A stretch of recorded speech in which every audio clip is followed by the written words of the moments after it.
Hey, it's Friday. What up, what up, what up? Welcome, everybody. It is April 7th. Easter's almost here, and it's Friday. End of the week. The weekend is here, and I am excited to see it, guys, as I'm sure most of us are. Thank you all for joining us today, of course. My lovely co host, Miss Mama Bear, will be joining me today, as always, to make the show interesting. Today, guys, we're talking about a sad case with the Rasheem Carter. Um, Something that needs looked into for sure, guys. So we're going to cover that. I hope everybody's having a great day, and I am so happy to see you guys here with us today. So what do you say we do this? I say we do. Let's do it.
Muted already. How are you today? Good. Every time I play that, it mutes it automatically, and I always forget to unmute it. Thanks for joining me today. Good to see ya. Good to see the sun shining behind you through that window. It's nice It's still today. cold. It's still cold here. Sunny, but cold.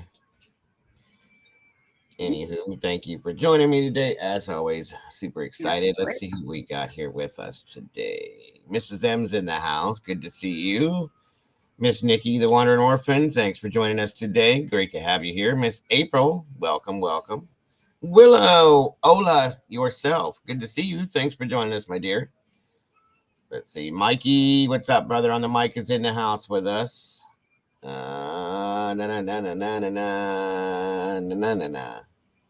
Miss Pookie, thank you for joining us, my dear. So great to have you here. Crime Time with Mama Bear, whoever that lady is, and that weirdo Dago guy's here again. Right. Strike first, little brother. What's up? Good to see you. Thanks for being here. Number one again. Used to do that back in the day. He was always the first one in chat. Always. It didn't matter what I was doing. I would click and there he was. I'm like, damn, dude, how do you do that all the time? He did it again today. As you see, first to be here. All right. All right, guy. Oh, Drift, what's up, brother? Good to see you. I almost passed over you. Thanks for being here, bro. All right, so we got 3 guys in here. That's enough for right now. Give a little balance to the hormone levels in here. You know. Just kidding. Just kidding. You feel fancy today, Nikki, because you ran into me twice. Huh? Ran into you? Yeah, I was watching Lana's live this morning, and Nikki was there. I was gonna go watch that. And I posted something, and she actually put it up on the screen, and then I saw Nikki, and I was like, oh, hi. Right. Cool. Thanks for joining us, Nikki. It's good to have you in here again. Always a pleasure. And Miss Willow as well. Great to have you. Great to see you. My hand is itching. My palm is itching, guys. Miss Company. See, I was always told you're gonna get money. We know that's not happening, so maybe I am getting company. Pamela. Good morning, good evening, good afternoon, I should say for you, my dear. Thanks for joining us. As I say always, good morning, good evening, good afternoon, good night, whatever it is. I hope it's good for you, and thank you all for joining us today. It's a great day because it's Friday. And thank you guys for those of you that joined me last night for the true story behind Henry, Portrait of a Serial Killer. I think it went well. I appreciate you guys being there last night. Go ahead. You were going to say something, Mama. I've seen your mouth. No, I was trying to adjust this. Oh, that was loud. You have a super. There he is. There's the little bean butt. What's up, kitty boy? Thanks for joining us today, buddy. There's our mascot, guys. Rub your hands on something. He don't care about you right now. He doesn't. He never does anyway. I wanted to, just didn't want nightmares. I understand, Nikki. It's all right. It's an interesting story, to say the very least. Thursday or Monday, guys, your homework is to, if you haven't seen it, watch Nightmare, or oh my God, Texas Chainsaw Massacre. That's that's what we're covering, isn't it? Yeah. Texas Chainsaw Massacre. That's going to be the next one, and yada yada yada yada yada. That's for you, Stevie. Publicly Buzzed had a great stream last night. I think 2 of them actually. We jumped in. I jumped in there. Some of you guys followed me over there last night. It's pretty good. Yes, Texas Chainsaw, the true story behind the Texas Chainsaw. We are going to check it out and find out what really went on with that. So, one moment, everybody. Well, what are you doing keeping Pookie up till 4 a.m.? She's goofy enough with sleep, let alone without any sleep. All right. Still making coffee. Willow, big favor. I need you to send all your amazing. Yes. Miss Willow, I appreciate what you did. Miss Pookie sent me a little message, and we love you, dear. And it's all going to be out there soon. And you will get credit. This everything did, as well as you, Miss Pookie, as what I do with all of you out there that are helping us achieve what we're trying to do in here, guys. I appreciate you guys. She was up. I guess I woke up midnight. Pookie's always up. I swear to God, she doesn't sleep. I swear she doesn't sleep. Can you guys hear me clearly? Yeah. You go. Yeah, I mean, if you're okay with it, Mama, she can send it to you, right? Yeah. Yeah, because she can transverse it from Discord to whatever. This is the only damn place you get it. Well, thank you, Nikki. Let's get what? I don't know. I think maybe the info. Mama friend me on Discord. Aren't you in there, Willow? You should be. You're a member. You should be part of that. Again, guys, today we're talking in regards to Rasheem Carter. This is a very horrible case. It's going to trigger me. I'm just going to forewarn you. It's going to trigger me. Oh, credit for research. I get what you're saying. I know, hon. A lot of places don't do that. I'm sorry. I make sure I'm doing it because you have to do that. It's not fair. A lot of you guys work very hard on the things that you find and the things that you do, and it needs to be, credit is what it is. You know what I'm saying? That's why I have, in my opinion, such a great investigative team here with, there he is. His little face just popped into the screen. Kitty. What are you doing, little bean? Kitty. He's like, leave me alone, damn it. So yeah, I really feel strongly that people deserve you guys work really hard. You do, in some senses, you guys work harder than I do with a lot of things. And you have the patience to handle it and you do it. So of course you're going to get credit where credit's due. I wish I could do more than just say, hey, great job, because if I keep saying it, I have an amazing team. I really do. And I'm very proud of you guys and very grateful for each one of you guys. So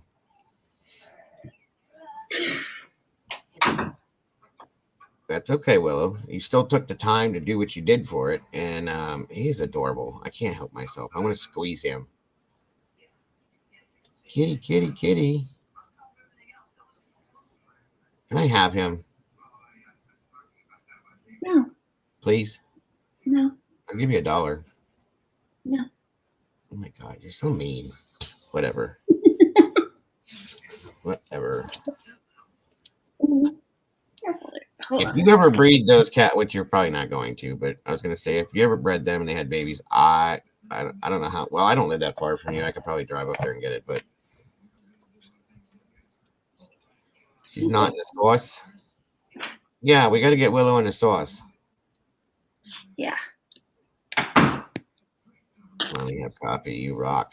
Yes, you do. You rock. You, Willow, you, and Pookie rock. Nikki, you rock. You guys all rock. I appreciate you guys' research and your effort and your time and all of it, guys. You guys are amazing. And I am glad. I got to say, this is going to sound greedy, but I'm glad that you're mine. I'm glad that you're in my community. I love it. All you guys. Not to say that you don't go to other communities, but you know what I'm saying. I love you guys to death. You guys are so good at what you do. Speaking of which, where is Miss Brandy and Miss Heather? That I do not know.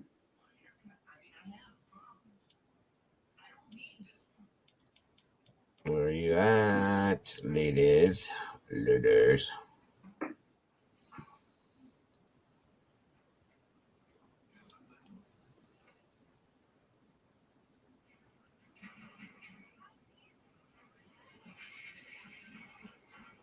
Okay, I know I sent.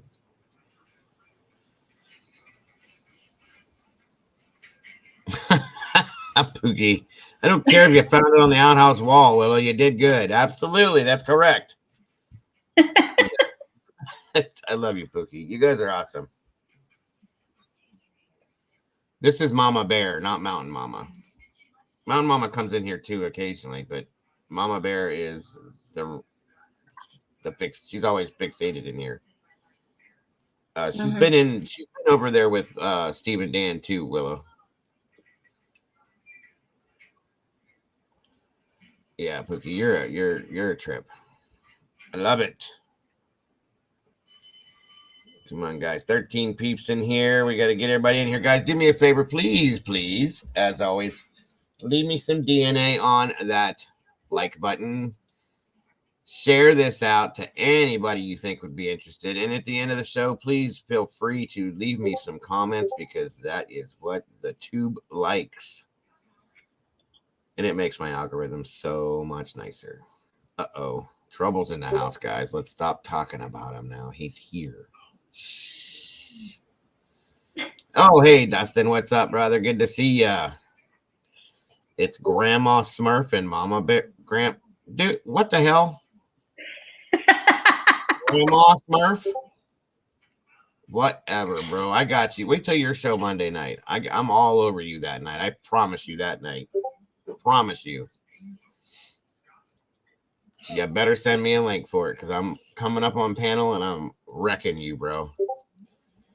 Willow grew up where Brian grew up. How you like them apples? That's awesome. That is so awesome, Miss Willow. Good to know. Good info. Poconos, huh? Poconos. Poconos.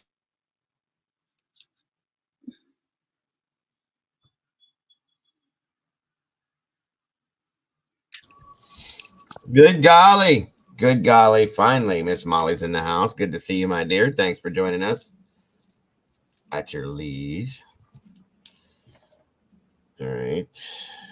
2 more invites to make sure. Did you get my email? I didn't even check, hon, but I will here in a minute. A minute. Hold on 1 minute. How do you spell that one? Mimit. Yeah, M-I-M. Mim. I think that's how my son used to say it. Hold on a minute. Mm-hmm. Mama B. Mama B.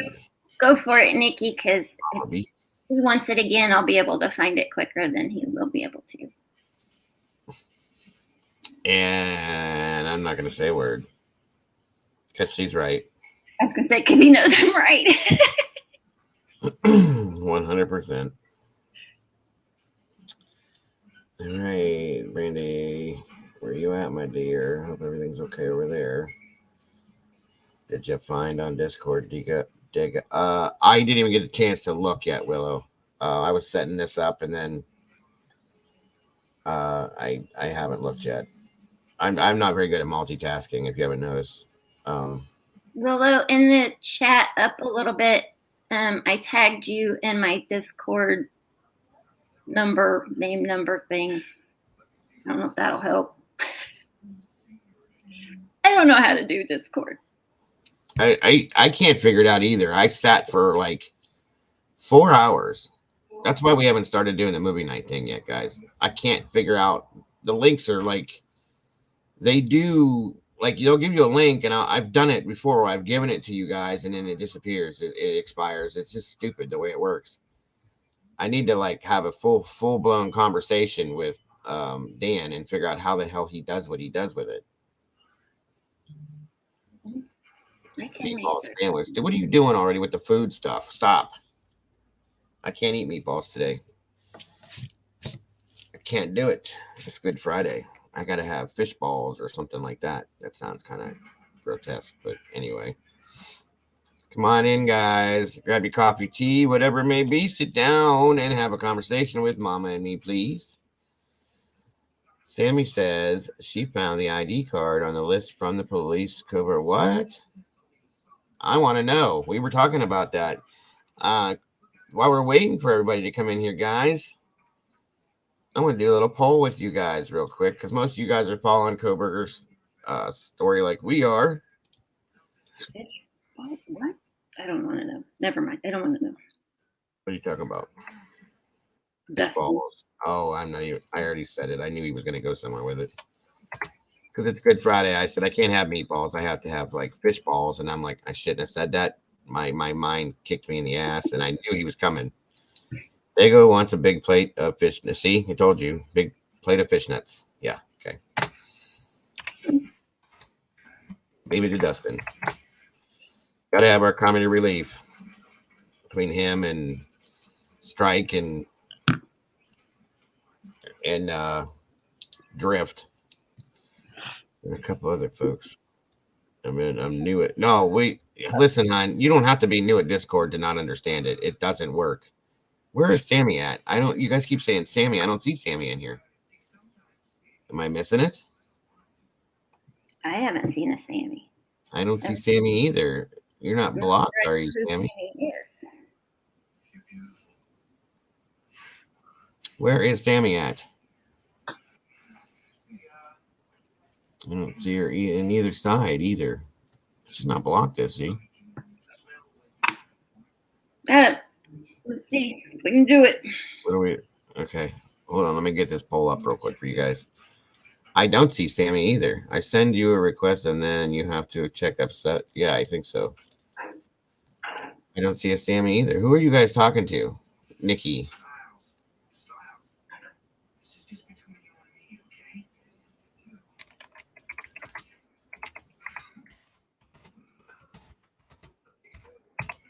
Okay. The poll I'm putting up real quick. Please vote on it, folks, if you will. Is real simple. Is do you really think there's an ID? They're claiming that they found an ID from one of the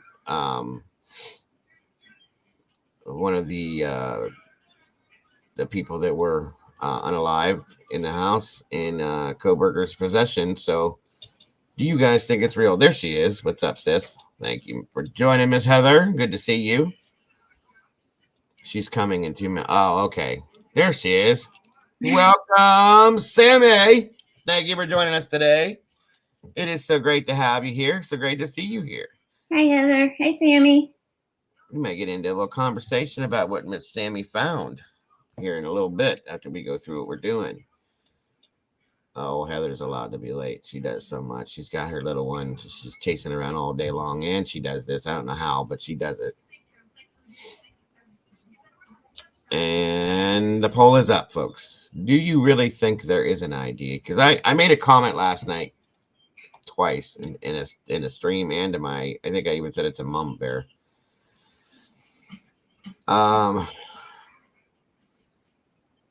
Right, there you go. Dustin just said it.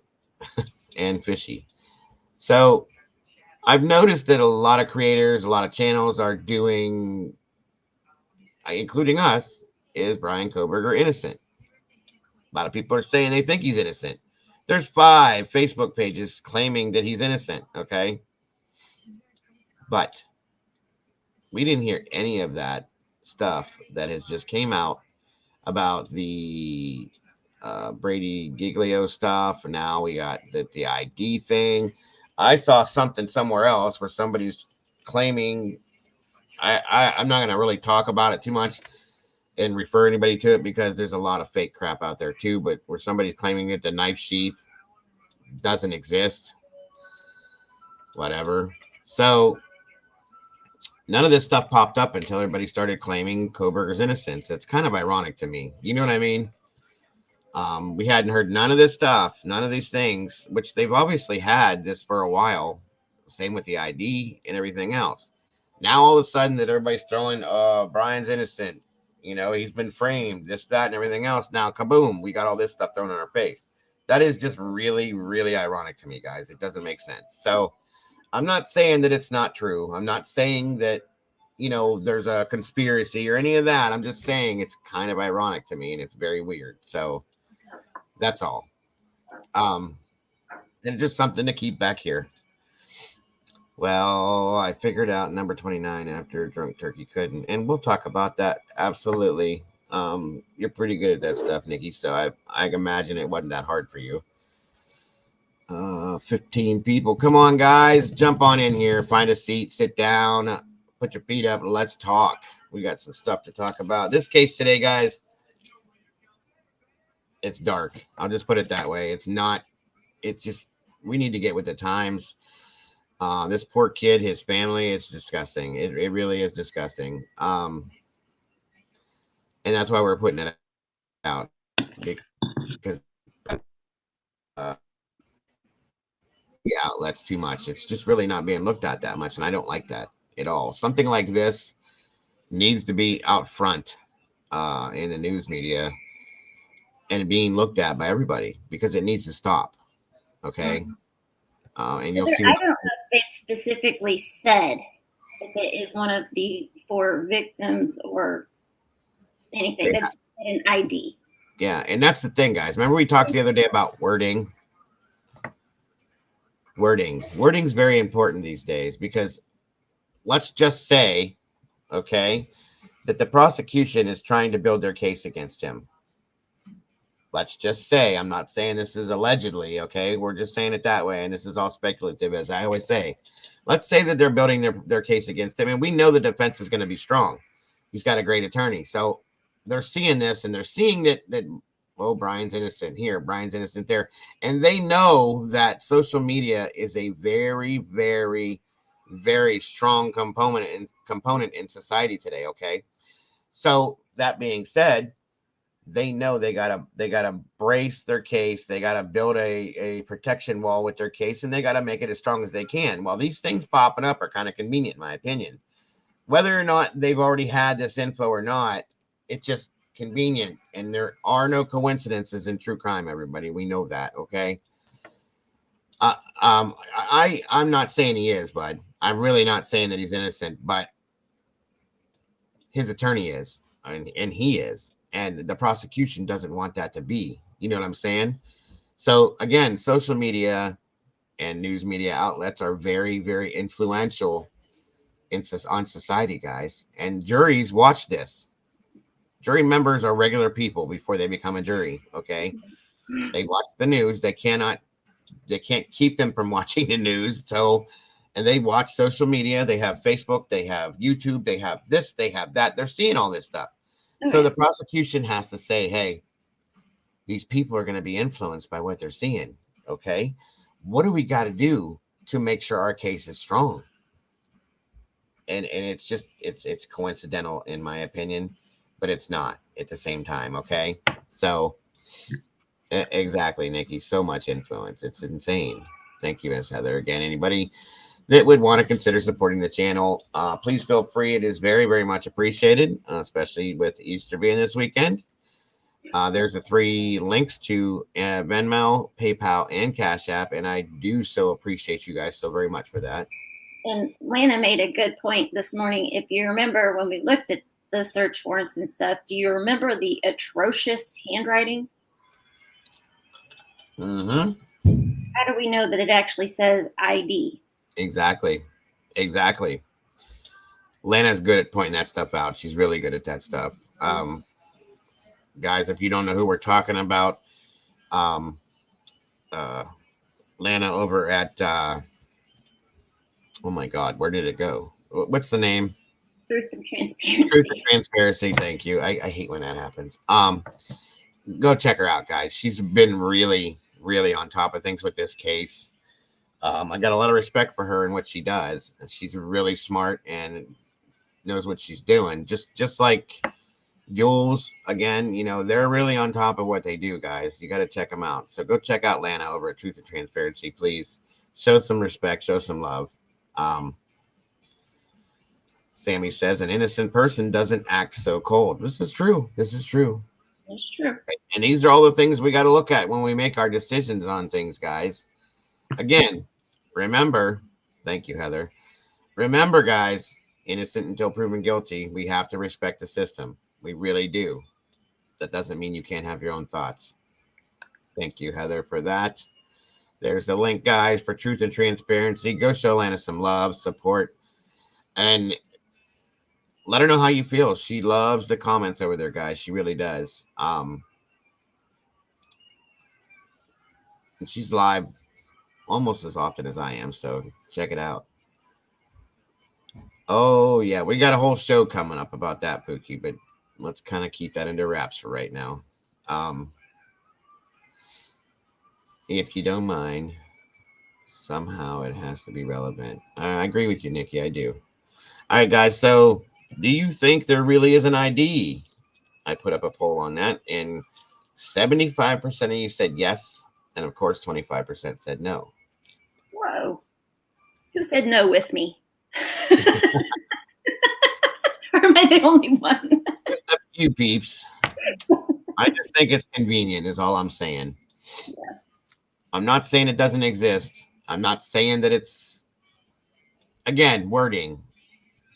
They said, if you read the way that they formed the words on this, guys, they said, yeah, I knew PPR said no based on what he set up earlier in the chat. But yeah, it could be anybody's ID, guys. It could be somebody. It could be an ID for somebody that was dropped in the parking lot or the road, that one of the people that was partying at the house. We don't know, and we're not gonna know. If we ever know.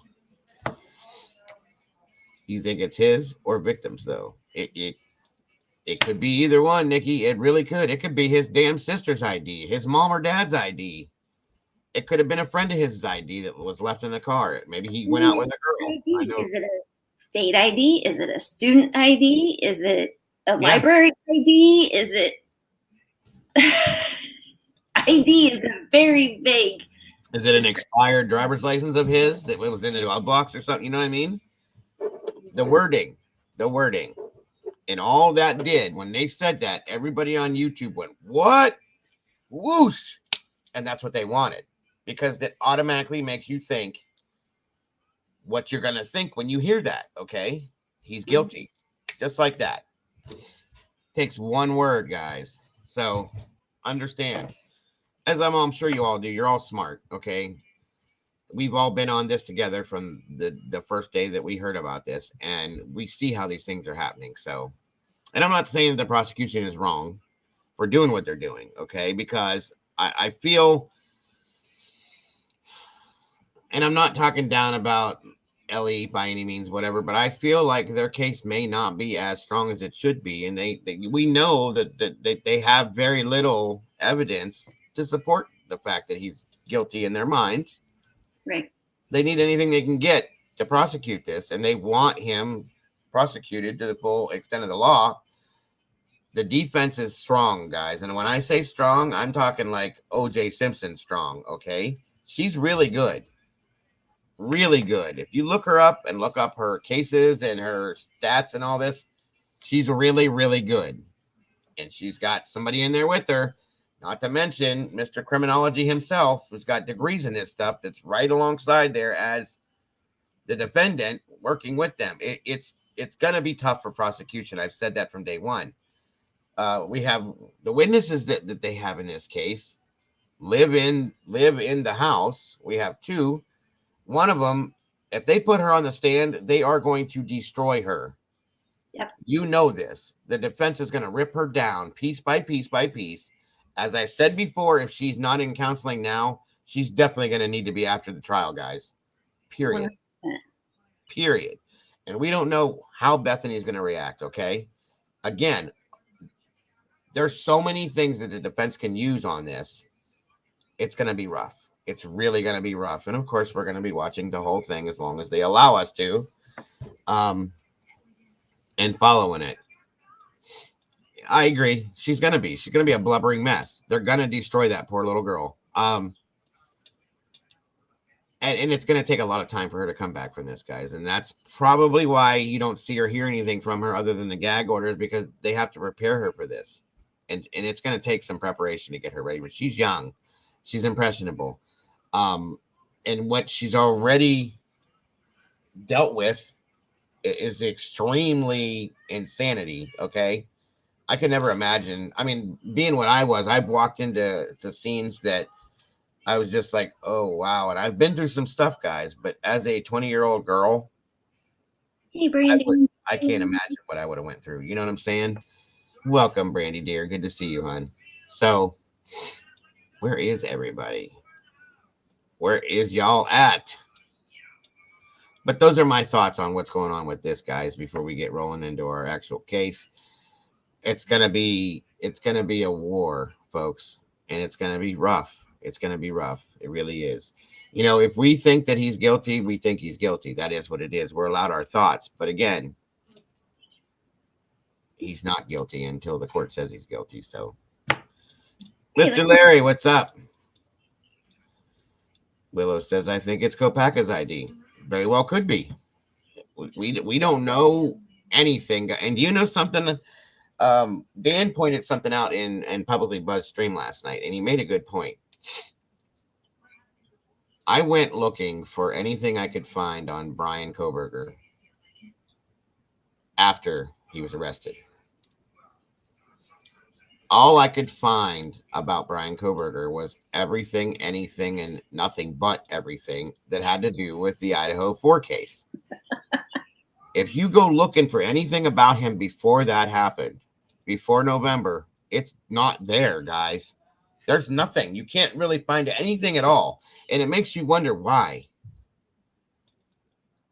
The guy lived 28 years before this happened. He's had Facebook accounts. I'm sure he's done this, that, and everything else. But where's it at? It seems like everything's been scrubbed. And why? That's kind of a weird situation. Dan pointed that out last night. And I'm like, you know, you're right. I didn't think about it at first. Like, I couldn't find anything about his past. This, that. I mean, you find little bits and tidbits of here and there and stuff, but nothing that is of any substance, you know? Why? And the fact that his parents, I mean, it took us how long to find his mom? Because there was no social, there was just nothing. Yes, they've scrubbed everything. It has been scrubbed, guys. They can say it's not. It has been. You know, you don't have to have more than 5 brain cells to figure that one out. So I'm good, you know? And Mama Bear has the other 5, so we're good to go. I told you guys, she has the better half of my brain. I have what was left. She needs all the good stuff. There wasn't much, but she already had enough of her own. Little Bean. So, you know, Sammy, I can go either way on that one.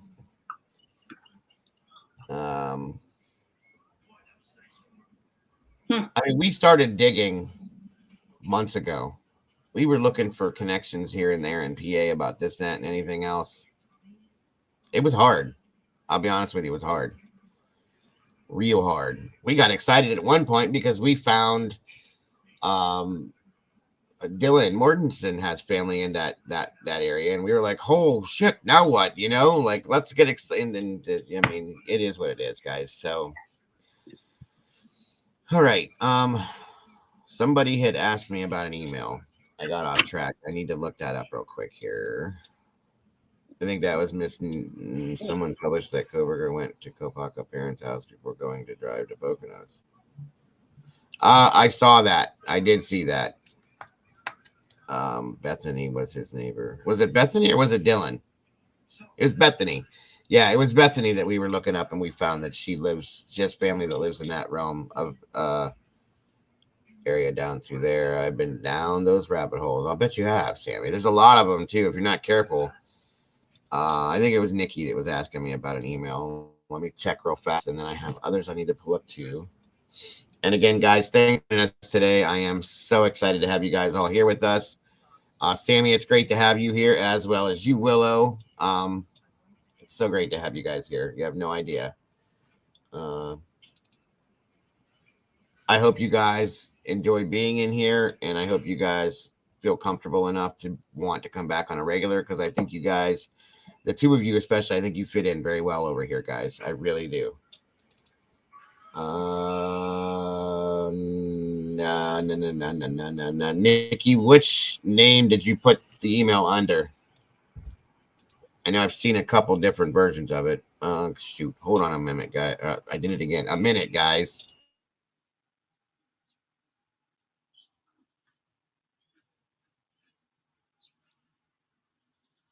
I need to learn how to spell.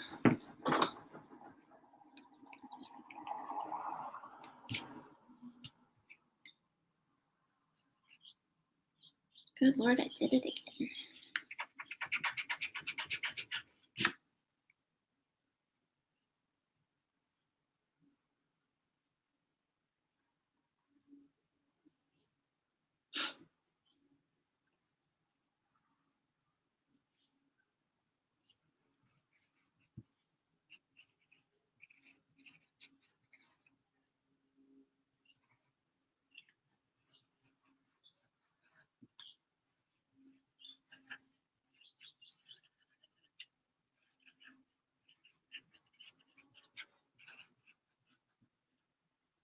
Sorry, guys. I was trying to write something down real quick. You're funny, Nikki. Sorry, they must be doing maneuvers at the military base because my whole house just shook. I feel like went off, the foundation shook. So, Groucho, what's up, kitty? I thought that was Little Bean, but it's not. Miss Kim, welcome. Good to see you. We're growing a little bit. Trying to fit in the windowsill at the same time, and it wasn't working, so Little Bean left. Well, Groucho's a big kitty, so.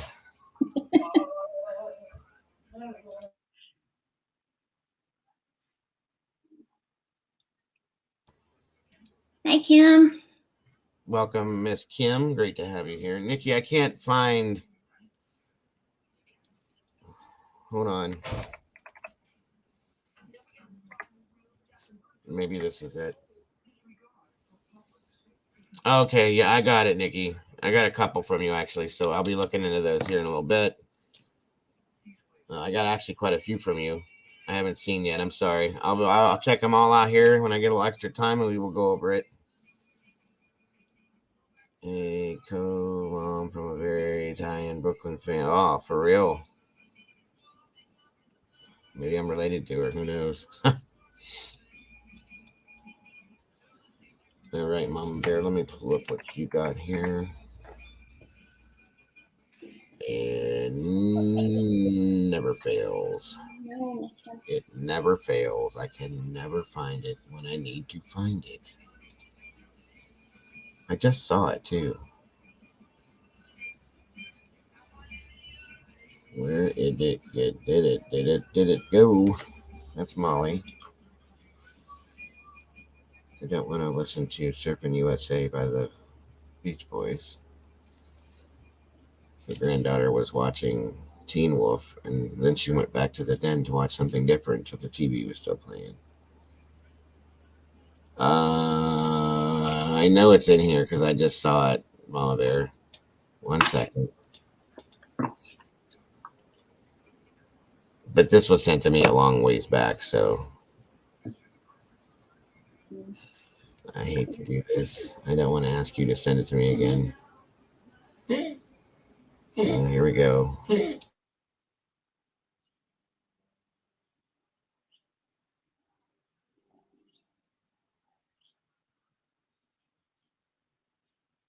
Dustin, who is 2?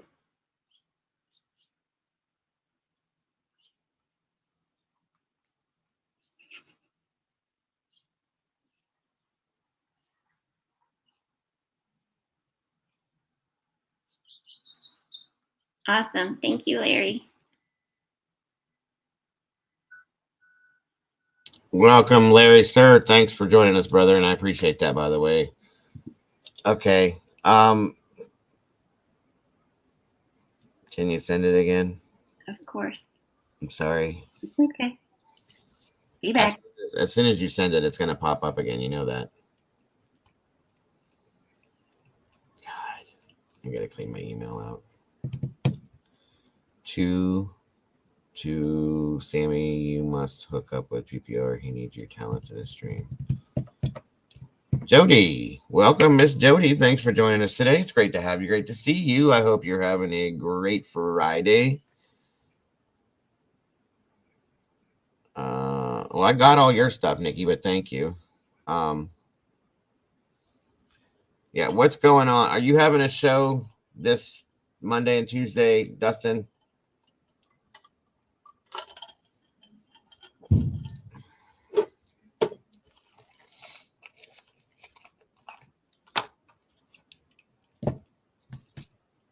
Yeah, both of you guys, Willow and Sammy. I think you'd like it over in Dustin's channel, Professional Paranormal.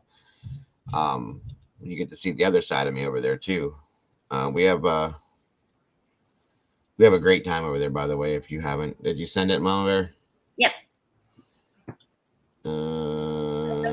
Okay, Nikki, I got your other email. By the way, thank you. That's sitting there. I'm not touching it until I look at it, though. I don't lose it.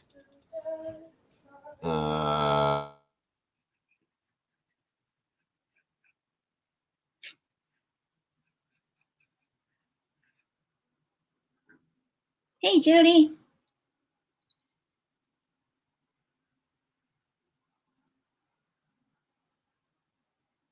Every time I click on your name on here, it says it keeps bringing up the Shania Warren thing. Every time, and it's been that way for like 2 weeks now. Huh.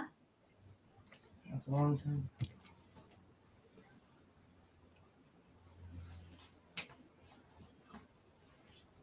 Monday at 11 a.m. Going to location. Oh, that's right. I forgot about that. I don't know if I'll be in that one because it might be for a little bit. Please do, Sammy. Check it out. Heather, can you put, if you don't mind, hun, PPR's link up in the chat for anybody that would like to check it out and join it, please. You guys will enjoy it. I guarantee you'll enjoy it. If you have any interest in the paranormal whatsoever, it's really, really interesting, guys.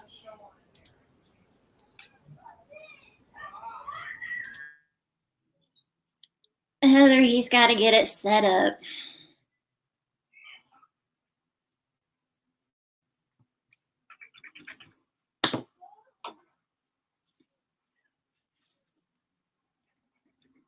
One moment, folks. I got to grab something real quick. Be right back.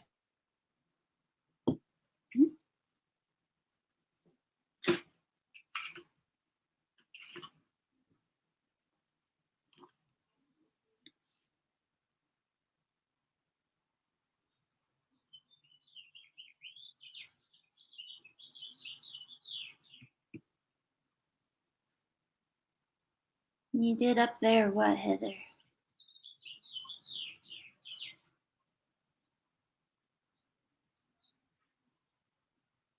spy. Interesting.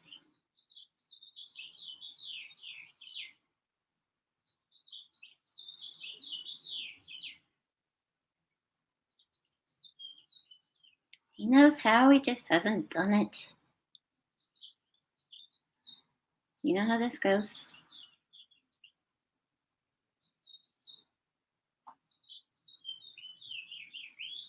Oh, yeah.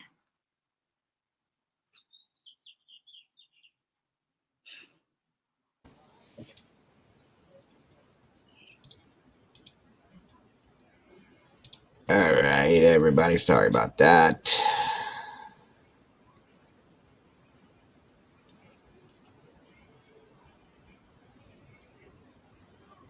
I know, Heather. Okay. I know. Can't remember things like you think I can. I have short-term memory loss because of the stupid brain surgery, and I do forget things quickly. And I have other things that I'm trying to remember along with the new things too. So that's why I forget a lot. It's my fault, but she's right. I do need to start using the other one. I'm going to send you some Post-it notes. I got some right here. These? Yeah. I forget to use those too. I'm just being honest with you. I do.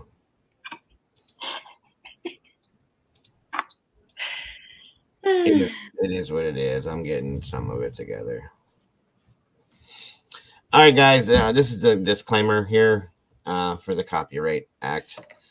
Again, we are using this for fair use, research, and review. So there it is. And again, guys, there is going to be some sensitive material here. 100%. Thank you, Heather, for the link up there for truth and transparency. Appreciate that so very much.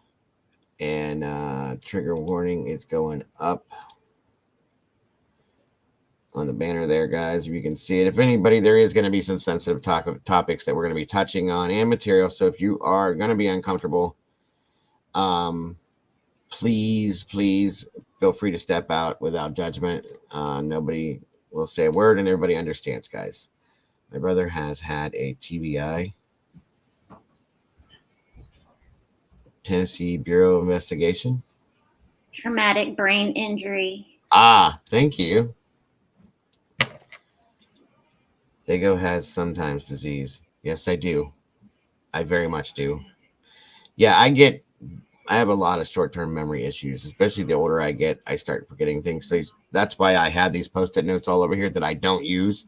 So yeah, that's why I have to be scolded by Miss Heather and Mama Bear and Molly and Brandy. Molly has no room to talk now. Huh? Molly has no room to talk now. Why? Read her post. My son got me Post-it notes so I wouldn't forget things and lose things. You lost the Post-it notes. Are you kidding me?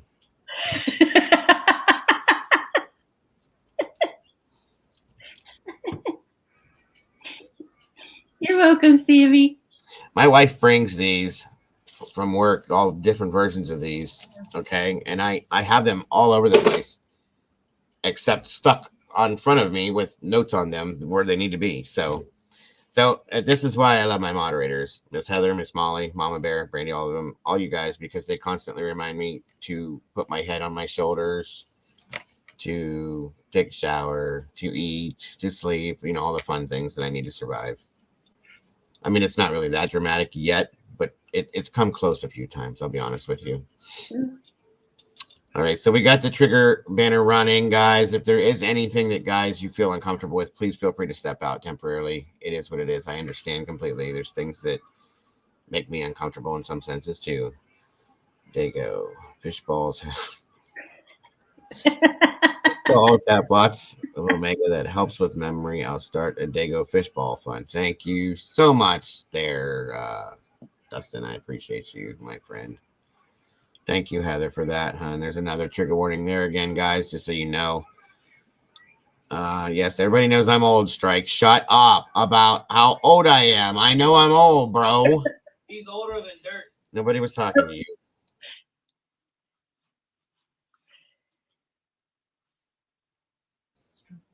Caden, go outside and play. Yeah, that's what he's going to be doing here relatively soon. I want to. And there is that trigger warning as well, everybody.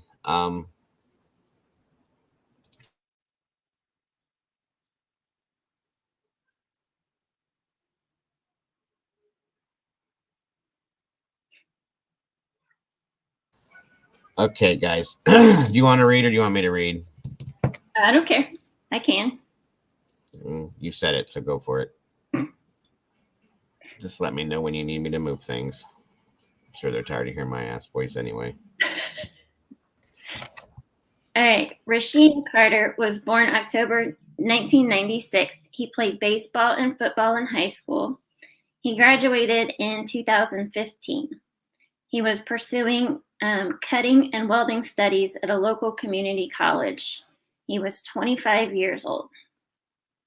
Family and acquaintances said he was giving, gregarious, and motivated by economic interests. He also founded a fish company in Fayette, Mississippi. Rasheem leaves behind a 7-year-old daughter.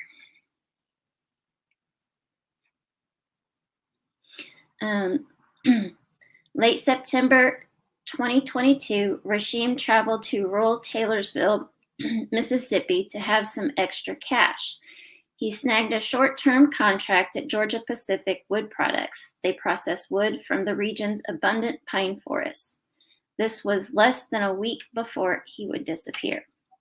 He was staying at a Super 8 hotel in Laurel, roughly half an hour from where he was working at Georgia Pacific Wood Products.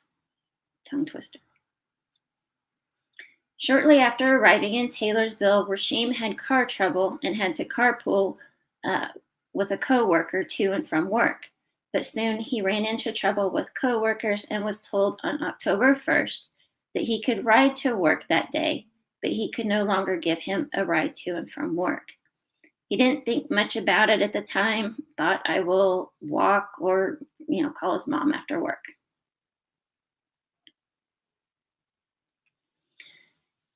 And Saturday, October 1st, Rasheem told his family that he and the coworker had a disagreement and that he had to leave work in Taylorsville on foot. Keep in mind, Rasheem was staying at a Super 8 in Laurel, roughly 20 miles east of where he was working. Rasheem's mom and his aunt Felicia started calling relatives to find someone to pick him up. When talking with Rasheem on the phone, he mentioned being followed by a white truck with white men inside. He also mentioned going into a store and quickly leaving when he heard the cashier say, "He's in here."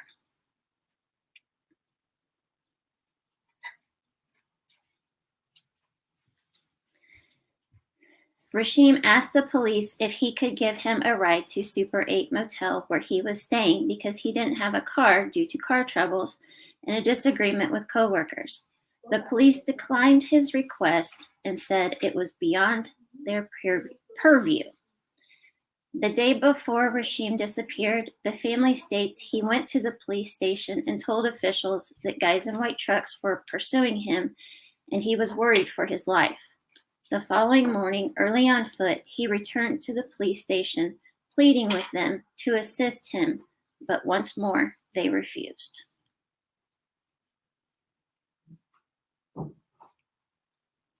Rasheem allegedly told his mom to start an investigation in that area if something happened to him, since white males were in trucks since white males were in trucks after him. His mom and aunt started calling all of their friends and family to see if anyone would be able to pick up Rasheem and take him to work. They spoke with Aisha, I think is how it's pronounced, and she stated she could do it, so she headed straight for the police station. But when she got there, Rasheem was nowhere to be found. Yeah, maybe tomorrow. Rasheem disappeared on October 2nd, 2022. This is the last image of Rasheem taken from a trail cam.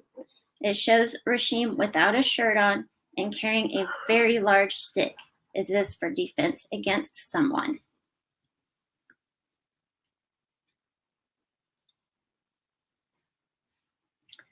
November 2nd, 2022. On this day, Rasheem Carter's remains are found. They find his skull in one area, and a short distance away find his spine and spinal cord. Not all of his remains have been found yet to this day. This is what they found, you guys, of this young man, enough to put into a box. And this is disgustingly disturbing to me. Okay. I There's just, no teeth. yeah, his teeth, if you look here on the skull, it looks like the whole front top are missing, whether they were pulled or what. I don't know if this was somebody trying to cover up what they were doing. Thank you, Heather. Um, this, I was talking with Molly and Mama Bear this morning about this, okay? I've been through cadaver classes when I went through EMS courses and stuff like that to become a medic and all that kind of stuff, guys. And we've been involved in autopsies and all that kind of stuff, okay? This to me looks professionally done. You cannot do this clean. You know, Mama Bear mentioned maybe one of those scythe with the really large blades may have done something like that, but I still think it would have been rigid. Okay, this looks like this was done with a scroll, like a not a scroll saw, sorry, but a surgical saw. You know, I've seen these things done. And when they do an autopsy, guys, they will typically cut the top of your skull cap off to remove that to do whatever they're doing with your brain. Okay. And it's weird because if it's been, let's see, he went missing. October 2nd. Yeah. And this is 1 month, folks, 1 month. And I again, this is going to be triggering in a lot of senses, but these bones look boiled, you guys. I know there's animals, but in a 30-day period of time, I find it hard to believe that all of this tissue is gone. Okay. Again, these bones look like they've been boiled, which does happen. Um, Not saying that it's something that regularly happens. I'm just saying it has happened. The skull uh, orifice is completely cleaned out. His teeth are missing in the front, and I told Mama Bear, and there's no tissue left on the skull, guys. Animals will go at these things. I get that. Not like this though. There would still be tissue pieces left, in my opinion, in a 30-day period of time. Come on, somebody did something with this. Okay.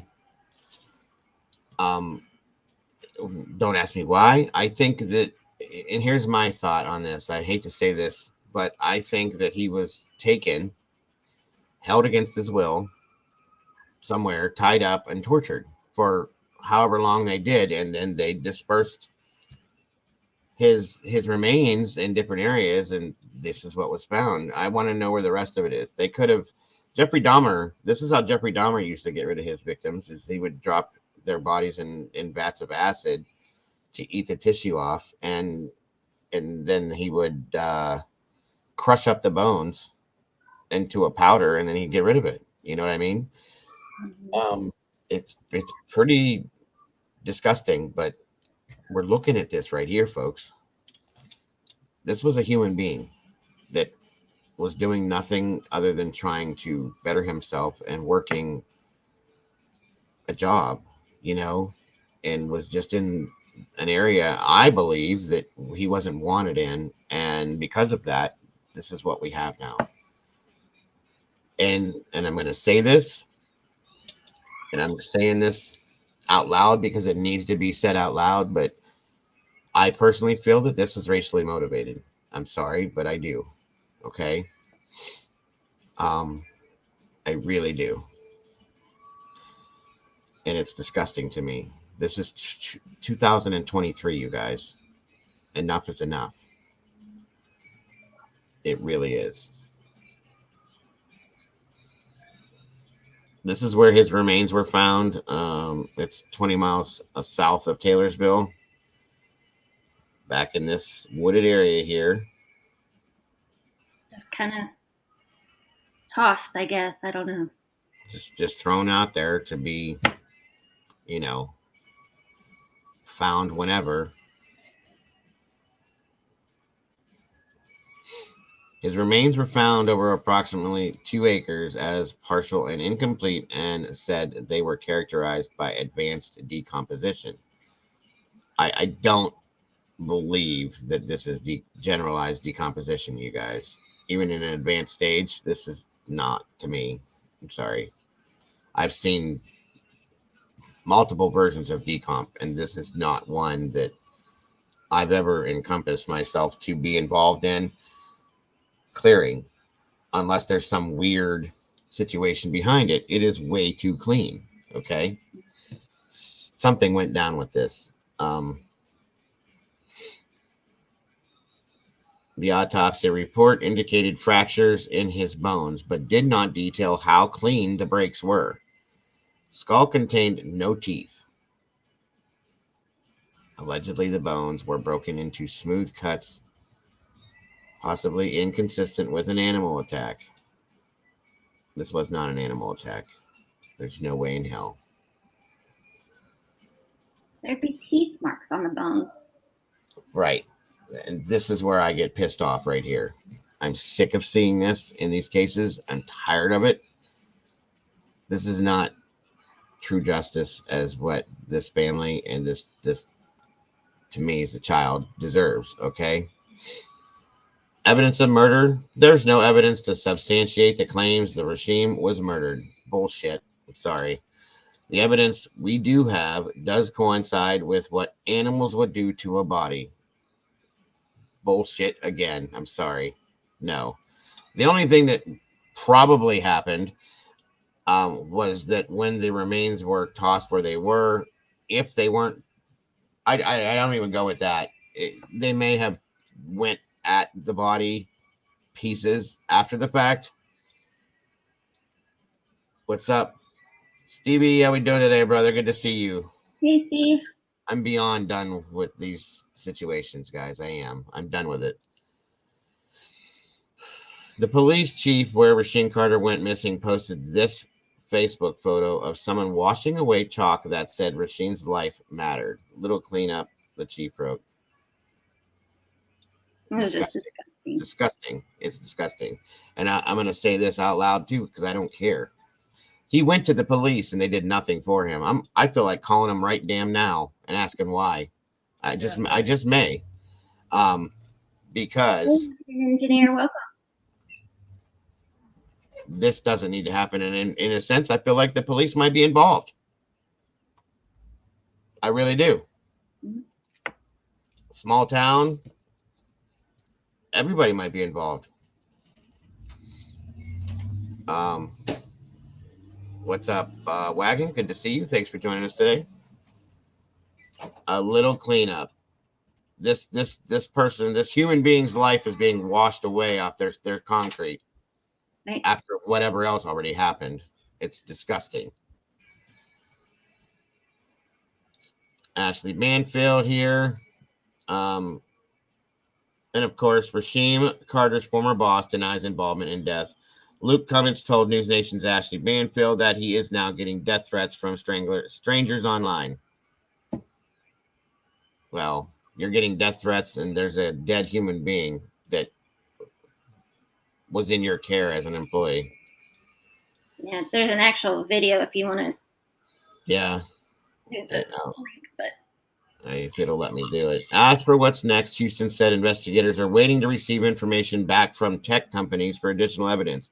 We have a lot of it, but there's one or two more that will be very crucial to this investigation, Houston said, adding investigators want to retrace Carter's last steps, of course.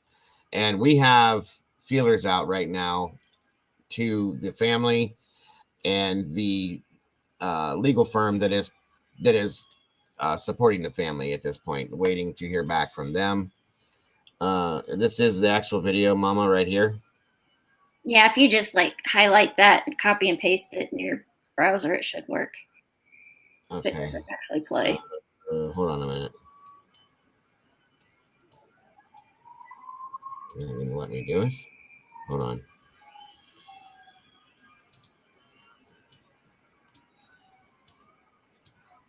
Oh, hold on a minute. Derp.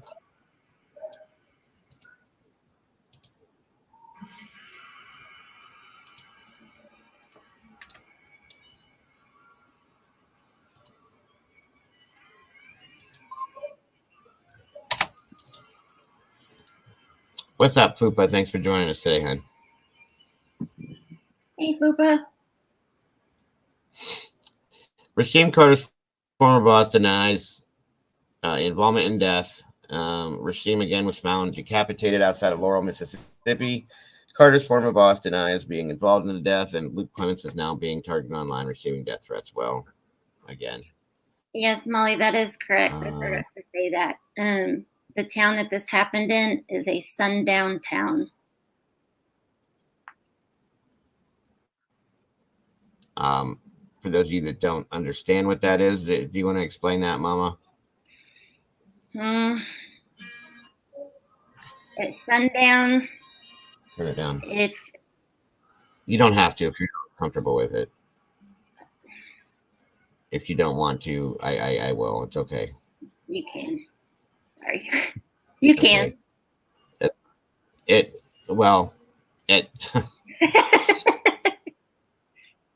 It's sundown, guys.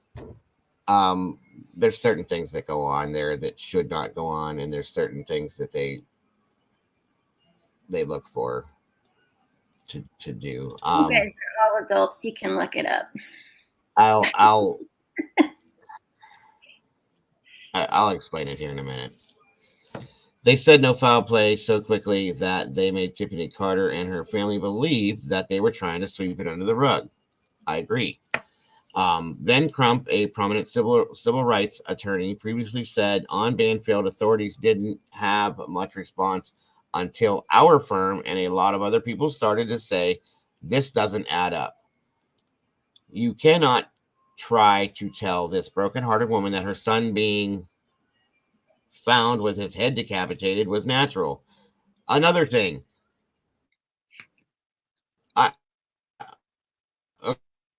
Okay.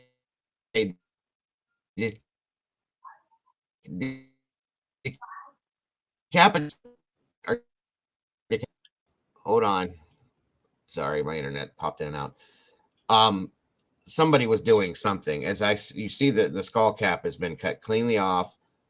Whether the brain was removed, I don't know. I don't know what they did, what these people did to him. It's sick, whatever it is, okay? So, again, Clements said he also wants to find out what happened to Carter. I want to help in any way we have made every effort to address these accusations that have been made. It's just unfortunate. It's been a rough time, Clements said. I'm sure it has. Hey, where's the video itself at? Is this it right here? Yeah. Okay. Hold on a minute, guys. Let me make sure that this does what it does. Get everybody and immediately go into hide in Mississippi. He disappeared. He told the police and his mother he was afraid that there were a group of white men that were threatening him. And then they found his body in the woods, decapitated, body parts separated. Police said no foul play. That was weird. But then police also said it was possible for animal activity. And we checked with the death investigator who said 100% that was possible at that time, at that length of time in the woods. A federal investigation. They actually have said this was an evil act through their lawyer, Ben Crump. This was an evil act. Somebody murdered Rasheem Carter. The family just released a statement to the public saying that Rasheem told them that if anything should happen, then definitely his boss was responsible. And they haven't produced that text, they haven't produced that evidence, but what that did was it set a mob in motion. An online mob has gone after that boss. That boss's name is Luke Clements, and Luke's family was targeted by the internet mob. There were death threats against Luke, against his wife, against his kids, his little kids, and there were rape threats made against Luke's wife. The whole Clements family has had to go into hiding at this point, now fearful of their life. All the contracts that they've had to stop. All those workers were laid off. And there is evidence that has surfaced that shows Luke could not have done this crime. I want to bring in Luke Clements, who is in hiding. He was Rasheem's boss. He owns that company that hired Rasheem to work in Mississippi. And Luke also is doing this interview with his attorney, Mark O'Mara, who is joining us as well live tonight. Luke, let me start with what's happened to you and your family and why you decided to get everybody and immediately go into hiding. After the national press conference, all throughout the process of the Rasheem case and all, I've continuously, ever since he went missing, have received calls. Hold on, everybody. I guess I gotta make sure that. Oh, maybe it won't let me. Calls and always receiving things, via the internet and social media. But once the national press conference hit the news, it just got relentless. We started getting death threats. It started being accusations made toward my wife and my kids. And then it was just relentless. I mean, they would call me every minute, every 2 minutes. They'd leave me messages into my voicemails filled up on my phone. Text messages were just horrific text messages. Just stating some horrific things that they wanted to do to me and my wife and my children. They've contacted, different family members. Anybody who's associated with me has been contacted. And, it just got to the point where I felt like it was the safest thing to do to just take my family out of the picture. Let me read some of the text messages that you have received from this online mob. Okay, I'm going to start here. And there are some things I've had to obviously redact because they are so horrendous. Yes, you and your family will suffer, and your kids will suffer for the rest of their life. The next text is, the guy who killed Rasheem Carter is Stephen Luke Clements. Stop waiting on the police to give y'all justice. His wife's name is blank. And of course, they use the name. This next one is, you are being followed. Everywhere you go, what goes around comes around. This next one is about your wife, and it's a rape threat. I've had to redact it heavily. It says, that pretty little blank of yours will have blank, which is sexually explicit language, when your eyes roll to the back of your head. Don't get caught on here. The next text is about your children. It says, your children will be left on this planet with our race. You better pray to your white God that we have mercy on them. Luke, what have the police done about these threats to you and your family? We've made contact with all the local law enforcement, sheriffs and all in our county, and they're aware of everything that's going on. They've been very supportive. I've definitely had a lot of support from the local law enforcement. And they make continuous checks, on our business and our properties and all of the areas that are locally. And they've been very supportive as to talking to me and just checking on me and just making sure that everything was okay. It's just been it's really, it's unfortunate, and we, I want to find out what happened to Rasheem, and I want to help any way we can, and we have we've made every effort to address any of these accusations that have been made, and it's just unfortunate that that it's just been a rough time.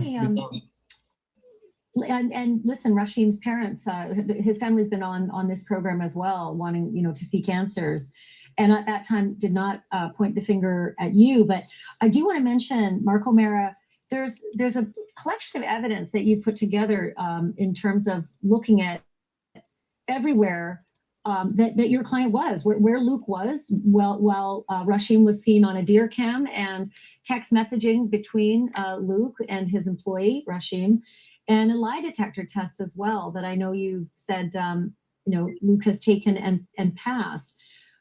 My question is, why do you think that Rasheem's family wrote this? They said that there was a text that her well, she hasn't shown it, but she says that she has a text from her son saying, me and the owner of this company are not seeing eye to eye, Mama. If anything happens to me, he's responsible for it. What do you make of this coming from Rasheem Carter's family? Sure. Well, first, we haven't seen it. I want to. I've asked for it. I'm hoping it's going to come. I believe and hope that law enforcement does have it. And if it says those words, then I'm sure there is some other explanation that we don't know of yet. But we also have a text string between Rasheem and Luke the very night that supposedly he had said this to his mom, and the text screen, which I'd given to you, Ashley, and is available, is very friendly. It talks about the work the next day. He didn't end up showing up, but work into the future. But what I did when Luke first came to me, I looked at him quite honestly with a jaundiced eye. I said, okay, if I'm going to help you, we need to prove innocence, a difficult thing to do. So I asked him literally on the phone, get me phone records. He did. Get me employment records. He did. Get me records showing where you were that next day, October 2nd. He was at work 6:22 in the morning, didn't leave until 8:44 at night in a secure facility. He wasn't there when whatever happened to Rasheem happened to him. And then we ran through a polygraph. Did you know anything about Rasheem's passing? No. Did you harm him in any way? No. Did you have anything to do with it or any knowledge of it? No. The problem with it is that even if Miss Tiffany, Rasheem's mom, didn't intend this horrible tidal wave of violence, it's there because in the internet, one little thing is taken as the truth and it can blow up and hurt people. And that's the concern we have right now. Understandably, there's no excuse for people jumping to conclusions and becoming law enforcement themselves, and then going after a person's wife, a person's children. Let's stay on this. Mark O'Mara, please keep us posted on what's happening. Luke Clements, I wish you safety with your family, and I do want you to keep us posted on the developments in this case. Thank you both. Veterans, when you're struggling, soon becomes later, becomes someday, becomes... Is there more in this video, or is that it? That's it. Okay. Thank you, Mama Bear. You're welcome. Did I read all this already? Yeah. And I read that. And we're done. Okay. With that part of it. Yeah. And here we are. Now, of course, I don't wish harm on anyone at all. Okay. We only know one side of the story right now, you guys. And we really don't even know that one side of the story. But as you guys saw, Mama Bear, I was going to explain what a sundown town was, okay? It's a dominantly white town, if not all white, okay? Caucasian, whatever you want to call it. And they basically keep it that way. And they do it their way, okay? And down in Mississippi, there's a lot of these towns like this, the smaller towns, okay? They still believe in racial desegregation and things like that, so on and so forth. There's a lot of KKK groups down there still, and black hate groups and so on and so forth. White supremacists. White supremacy, all of that. It's very sad. It's very sad and very uneducated and very... It blows white trash out of the water. We'll just put it that way. It makes white trash look like rich Republicans. Okay, these people are just imbeciles, complete imbeciles. They have no. And the sad part with these groups, mayors and doctors and police chiefs and fire officials and administrators are involved in these groups, guys, as if it's nothing. These are the people that run these towns. Say again. Sorry, Molly sent you an email. Okay. Thank you, Molly. And it makes me sick. Yeah. Right. Corner. So that being said, the mental picture, keep that skull in your mind, because I'm telling you, that was done professionally by a doctor or somebody that does stuff like that. Okay. And he has a 7-year-old daughter, like I said. She looked at her grandma one day and said, "Grandma, I'm glad I at least got him for 6 years." Isn't that sad?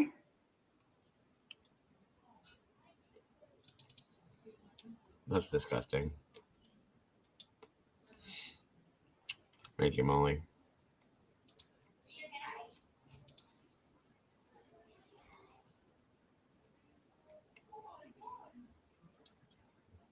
Justice for Rasheem.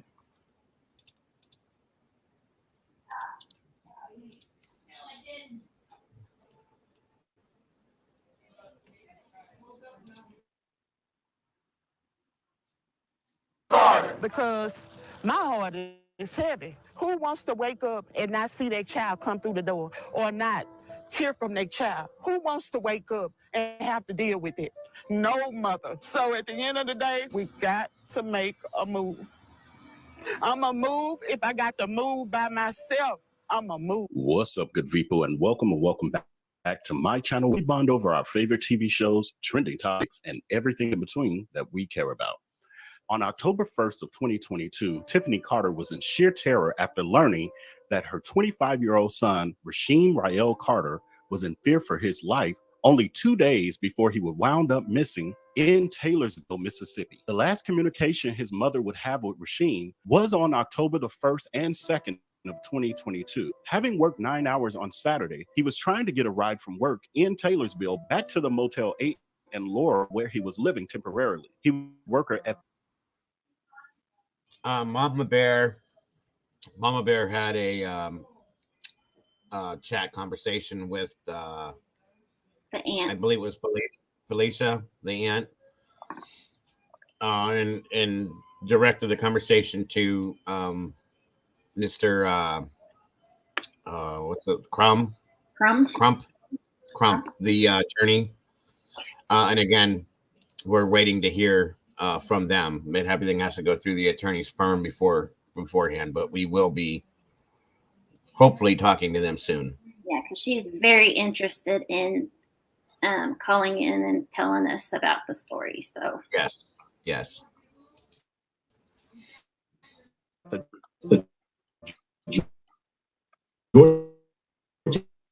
was upset with no signs beyond the cashing out of $500 from his ATM debit card account on October 4th. The police station on both October 1st and told the police terms. Report says he just mother on the phone that he had seen 3 trucks full of white men after.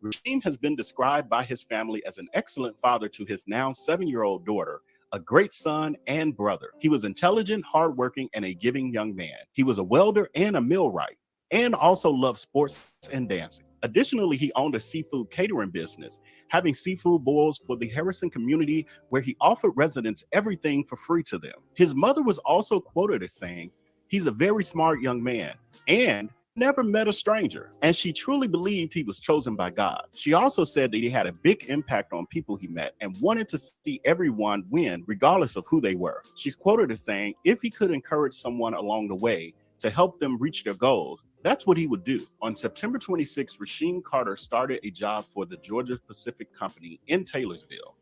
While working this job, he was staying at a Super 8 motel in Laurel, roughly 20 miles east of where he worked. He was such a dedicated worker that he hitchhiked 2 hours away to get to work after his car broke down. He then started to commute to and from work with a coworker. However, on Saturday, October the 1st of 2022, he told his family that he and the coworker had a disagreement and that he had to leave work in Taylorsville on foot. He called his mom, who was 1,300 miles away, to ask for help. Then she started calling relatives to find someone who could pick him up. Officer Brad Wright of the Taylorsville Police Department said that he talked with Rasheem's boss at the Georgia Pacific plant, and the man said that, quote, the other worker had left and Rasheem asked him to come back and get him.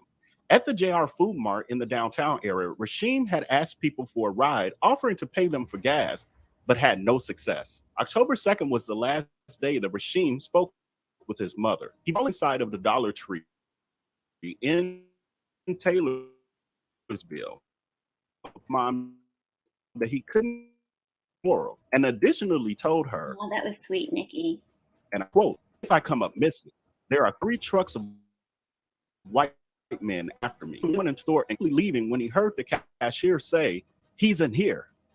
Knowing that some select spots within the Pine Belt area are known as sundown Thank you towns, so much, and Nikki. known I to have a appreciate that, presence of man, so white very much. supremacist Like the groups like the Aryan Aryan Nations and devotees, and devotees of the KKK. Tiffany Tiffany Carter was anxious to calm her son's fear and to get him to a safe place. During his last text message with his mom, Rasheem also named someone who worked with him that posed a threat to him and should be considered a person of interest, if not outright suspicious, if he should be harmed to any unusual extent. On October the 1st, my son texted me. This was after him and I had gotten off the phone. He said, me and the owner of this company not seeing eye to eye, mama. His name, which I can't say at this time, but if anything happened to me, he's responsible for it. I'm too smart, mama. He got these guys wanting to kill me. And that's what he sent to me. And then he went missing. Rasheem left the store on Sunday after that message, and his mom called her best friend to go down to Taylorsville to pick up Rasheem. On Saturday, October 1st, Rasheem went to the Taylorsville Police Department and told the dispatcher that someone was trying to harm him. The Taylorsville Police Chief, Gabe Horn, said Rasheem made a report and was asked if he wanted to press charges, but Rasheem told them no. He instead asked for a ride back to his motel in Laurel, and he also asked for a phone charger. The police officers responded and told Rasheem that they could only help him get to the motel in Taylorsville because Laurel was out of their jurisdiction. But Rasheem didn't want to go there. Currently, there is no account of where Rasheem slept that Saturday night. However, Rasheem came back to downtown Taylorsville on the second day, which was Sunday, October the 2nd, around 5:50 a.m. He was walking around and talking on the phone for over an hour when the phone went dead and no one had a charger for him. That same morning, Rasheem returned to the police station and asked for help. And despite Rasheem's appeal, again, the police officers dismissed him and told him they couldn't help him and he couldn't stay around the police station and that they couldn't give him a ride to Laurel. So his mother said they put him out. Rasheem then went to the JR Food Mart and asked for rides from anyone who would listen to him, with no success. Rasheem was last seen at the Dollar General in Taylorsville, Mississippi. The last time his mom, Tiffany Carter, spoke with her son was on the phone around 10:15 a.m. on Sunday, October the 2nd. And Rasheem's phone seemingly died around noon. A family friend finally arrived in Taylorsville around 1:30 or 2 o'clock p.m. that Sunday afternoon, but there was no sign of Rasheem. There was no word from Rasheem over the next 5 days. His family filed a missing persons report with the Laurel and Taylorsville police and with the sheriff's office. On October 7th of 2022, Taylorsville Police Department contacted Rasheem's mom, Tiffany Carter, and reported that they had searched for Rasheem but had not found him. On October the 8th, Tiffany Carter and her family organized the Carter Family Support Search Team with 20 members in all to Taylorsville to search for themselves, passing out missing since leaflet picture. They looked for leads at dollar gas stations and the Taylorsville Police Department. The family was told that there was no video footage of Rasheem by the Taylorsville Police Department. However, during their search, they quickly learned otherwise. Rasheem's aunt said that on October 8th, members of the family went into the Dollar General and asked if anyone had looked at the videotape footage from the store's camera and was told no. She was quoted as saying, "They let my sister into the back room and they went through about 2 hours of footage going back from October 8th to October 2nd. She went on to say, my sister recorded it on her phone. You can see my nephew walking all up and down the aisles. He's pacing. He's on the phone. He's not buying anything. It was like he was hiding out. We can see him walking out of the store, but it only captures so much, and that's it. It looks like he's heading back in the direction of the police station, probably a quarter of a mile. Some of Rasheem's search party group talked with Officer Brad Wright, who was cooperative until he said the group was acting like he was trying to cover up something. He was very defensive until the family members assured him that they were not accusing him of anything. He was then quoted as telling the family about Rasheem coming into the station and asking them if they had Uber service. He said that their response was no, that they didn't, and so Rasheem went back outside and sat on the bench. During the search for Rasheem, the family stated that they saw rebel flags and encountered a few rude people during their search, but it didn't stop them. One family member was quoted as saying, "We cried, we prayed, we searched. Weeks passed by, and nothing more was done to help me and my family find Rasheem." Video from various businesses show Rasheem in Taylorsville for about 14 hours before he disappeared. 1 month later, authorities contacted the family about a deer camera photo of someone believed to be Carter walking on private property outside of Taylorsville, Mississippi. The family confirmed that it was Rasheem in the photo, which had a timestamp of 4:25 p.m. on October 2nd. On November 2nd of 2022, someone found skeletal remains on a private land deep in the woods off Highway 37 South, as well as his clothing and a few of his personal items on private property in Taylorsville, Mississippi. Rasheem's family said that private property is in no way where Rasheem could have wandered into by himself. According to family, police found a Super 8 hotel key, Carter's wallet, along with his Chime ATM card, and what appeared to be a cell phone battery, but not his cell phone. They also stated that $500 had been withdrawn from the ATM off of the Chime card on October 4th. However, the sheriff's office has stated that there has been no record of any transactions made after Rasheem's passing. An autopsy by the medical examiner's office found that Carter's body had been dismembered. The autopsy did not specify dismemberment, but noted the remains contained about 24 bones, as well as smaller bone fragments that were found across 2 acres. The autopsy also noted that Carter's remains had been scavenged by animals. Due to the condition of Rasheem's remains, the state medical examiner could not reasonably determine a cause of death, so they say. The Mississippi Bureau of Investigation said in a statement, the last known photo of Rasheem was caught by the deer camera. His family said that from the picture, you could tell he was in distress. He had no shirt on and possibly no in a. If you look right here, this looks like he was on the ground. See it? The dirt, and like he was drug on the ground or was rolling around on the ground, maybe wrestling or fighting with something or somebody. All this dirt and scratches. Look at his arm. I don't know what. I mean, this is disgusting. I'm sick. I'm literally nauseated right now, you guys. Yeah, I mean, it looks to me like he's trying to get away from somebody, and that's his protection. Sad as it is, and look at all that. On his shoulder.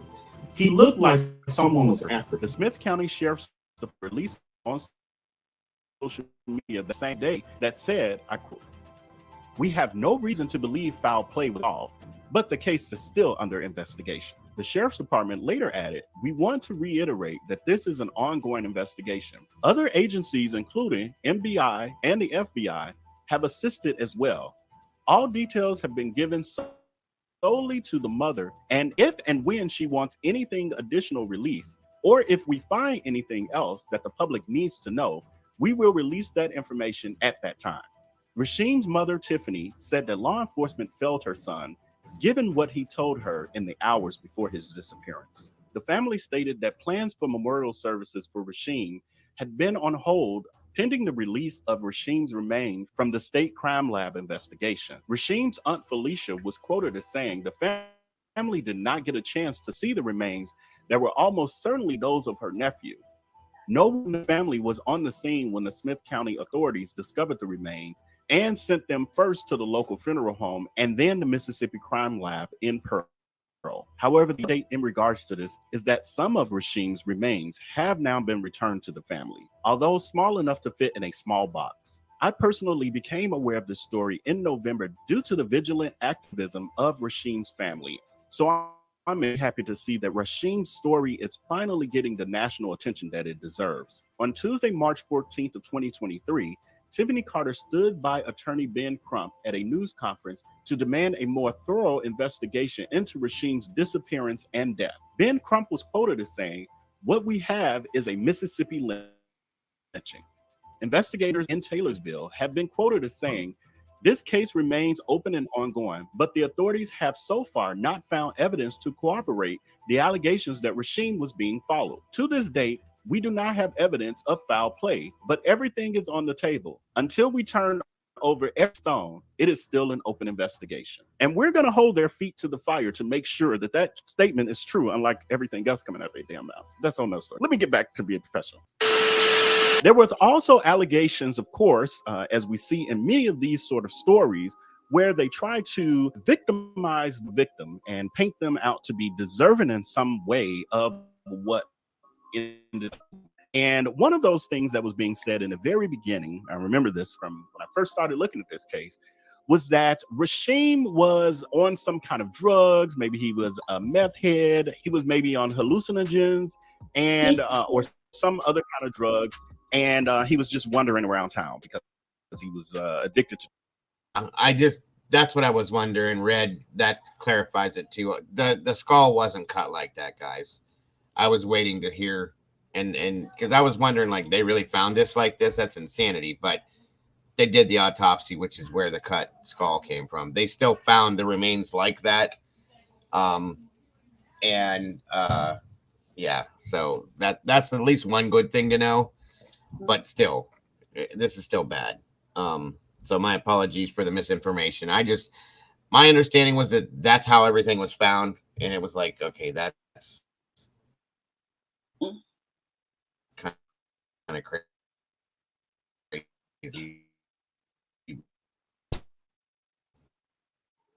Thankfully, seems that any of that was true. Comparison that I keep hearing in regards to this story is that of here we are nearly 68 years later, and these sort of horrible acts are still happening.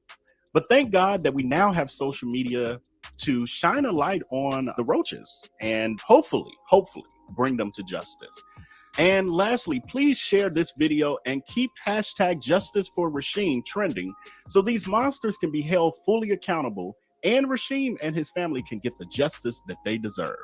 So with that, until next time, until I upload the next video, make sure to take care and be blessed. Justice for Rasheem Carter. Justice for Rasheem Carter.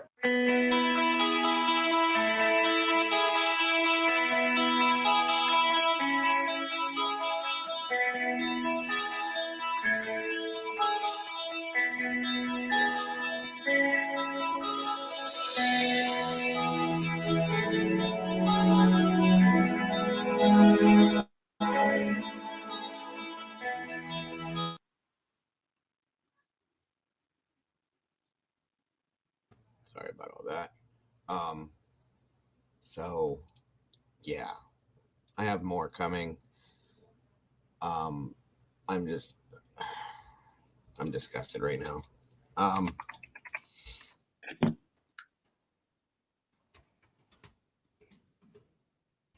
When is it going to end, guys? When is it going to stop? What year does it have to be this to be enough, for it to be enough? Do you know what I mean? Right. This kid, of course, they were trying to victimize this kid and say that he was on drugs and he did this, he did that. This kid had his own business. He was intelligent. He was constantly doing, a hard worker. Disgusting. It's typical. So sick and tired of it. So, I'm just sick. Sorry. I'm making a phone call right now. I want to know why He was turned away from Taylorsville because what is the job of the police force, folks? To protect and serve, correct? What did they protect? And they sure as hell didn't serve nothing but themselves, in my opinion. So, once again,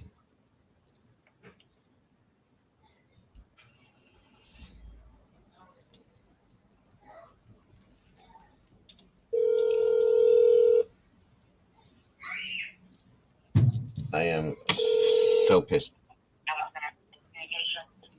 Hello? Yeah. Is Chief Horn available? Who? Police Chief Horn? Horn? Gabe, the police chief, ma'am. Okay, the police chief is Bowman, and he's not on today. Okay, is there an officer available that or maybe a lieutenant or assistant chief possibly? Okay, well, what's this pertaining? I just had some questions. Excuse me. I'm an investigative reporter in regards to a case that took place in and around Taylorsville, and I just had some questions for anybody I could speak with in regards to that. Could you be a little bit more? What kind of case? It was a disappearance, and then remains were found of believing to be that person's, and I just had some questions about it.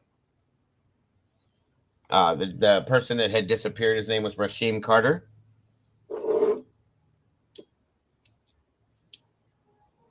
Hello? I'm here. I'm trying to.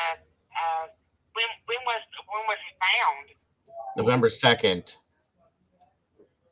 of this past year. And that was in Taylorsville, North Carolina? Oh, nope. I'm sorry.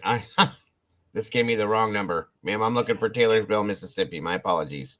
Yeah, you reached North Carolina. That's okay. All right. Thank you so very much. You have a wonderful day. Well, that was cute. Good Lord, Dago. 1 second. 1 second. Sorry, folks. I almost got nasty with her. Thank God I didn't.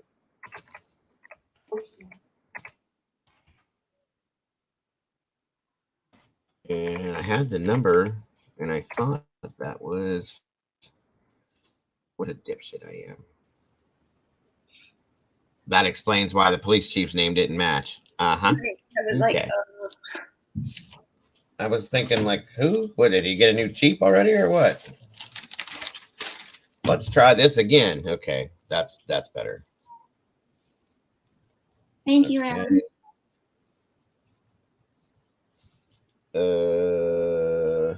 Well, I have the other number correct. I know that for a fact. Now, the police chief is a friend of mine, and no one is messing with my property. Wait, what? Hey, something else. Just stay focused on what.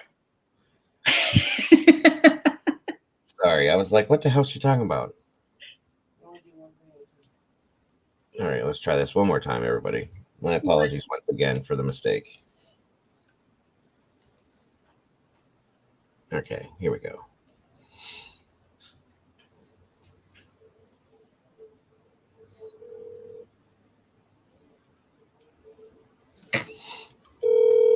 Exactly, derp. Taylorsville Police Department.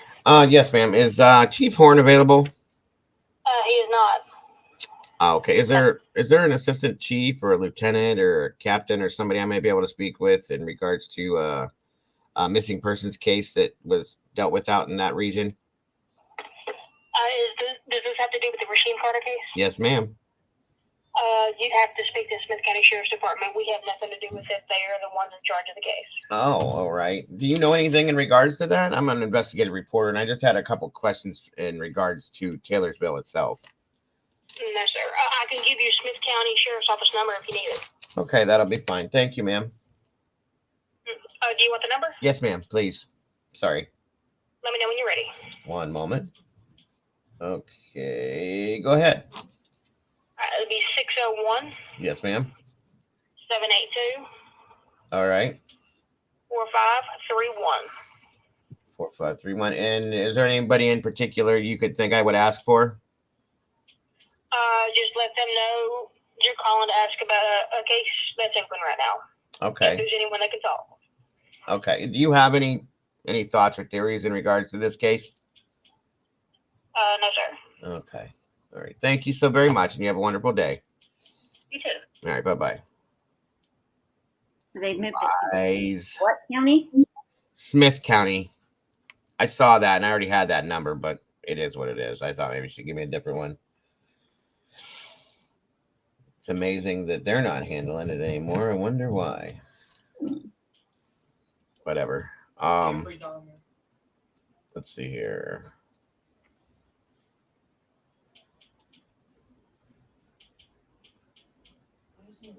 Okay.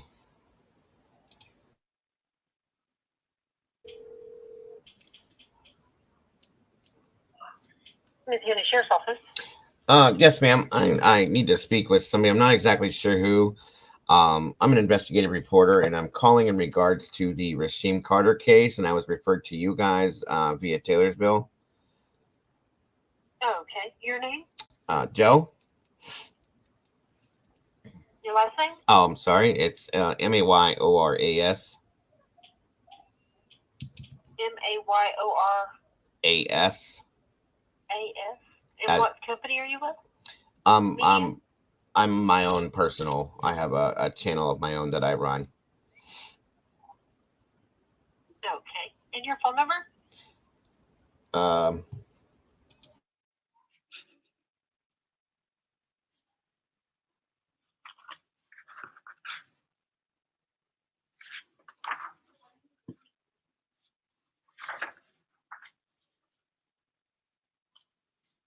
Sheriff or someone call you back. Okay, is that going to be today? Do you know, or? I don't know, sir. I'll get the message to him. Okay, and who would I be receiving a call from if he does call me? It should be the sheriff, Sheriff Houston. Houston? Okay, all right. And your first name, ma'am, just for records? My name? Yes, ma'am, just so I can report who I spoke with. Katrina. Katrina. Okay, Katrina. Well, you have a absolutely wonderful day, and I thank you so very much for your time. You too, sir. All right, bye-bye. Bye-bye. Yeah, tell me the sheriff's not there today. It's Friday. Lies. Stop lying to me, Katrina.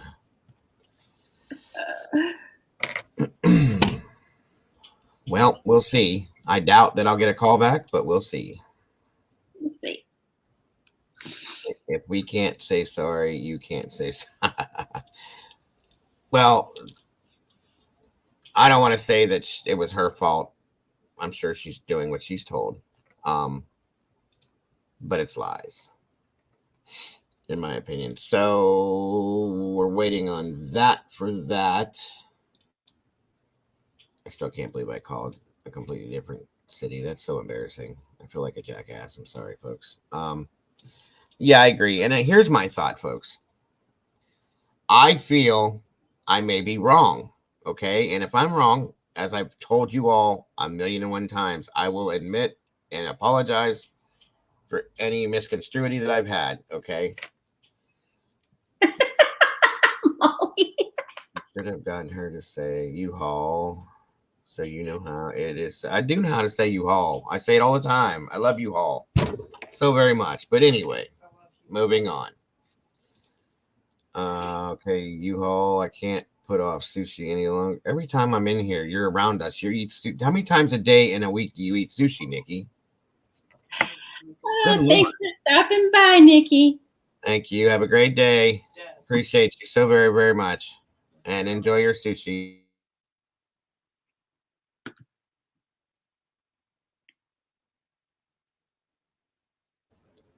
All right. So, moving back to where I was. Well, Rasheem's aunt is not happy with that video that the owner put out. Well, wait, what? It said Rasheem's aunt is not happy with that news thing that came out with the owner. The owner of the business? Mm-hmm. The boss guy? Yeah. What? It says, so the owner of the company speaks out. So you have been getting death threats. You have gone into hiding. You really want to happen to Rasheem Carter. That's a bunch of bullcrap. Your phone records show you were not in the area. Well, what about the phone records that were deleted by your friends in law enforcement? The phone records from your second and third phone. Rasheem Rael Carter said you would be responsible for his death. He knows exactly what happened to Rasheem, just like a lot of other people in Taylorsville, Mississippi does. My nephew was chased down in the woods and murdered. Make no mistake about it, when he sent that text message to Tiffany Carter, he wasn't lying about it. He texted, he got these guys wanting to kill me. My family and I are standing on what Rasheem Rael Carter texted. Your employee was murdered. You didn't even say my condolences to his family. I sent a message to him way back in October. He never responded. He can't even look into the camera. He has not one bit of concern as to what happened to Rasheem. DOJ, we need you to step in. Please come and take over this entire investigation and expose all the evil people they are covering up for. Amen to that. Yeah. And I'm sorry, but I'm going to go with what the family's talking right now, because I don't trust anybody from this town, from this surrounding towns around this area down here. I know I have family that lives in Mississippi, folks, and the racial unrest is huge down there still. Okay. It's disgusting. And it makes me just want to physically hurt people when I hear about this. Okay. It really does. I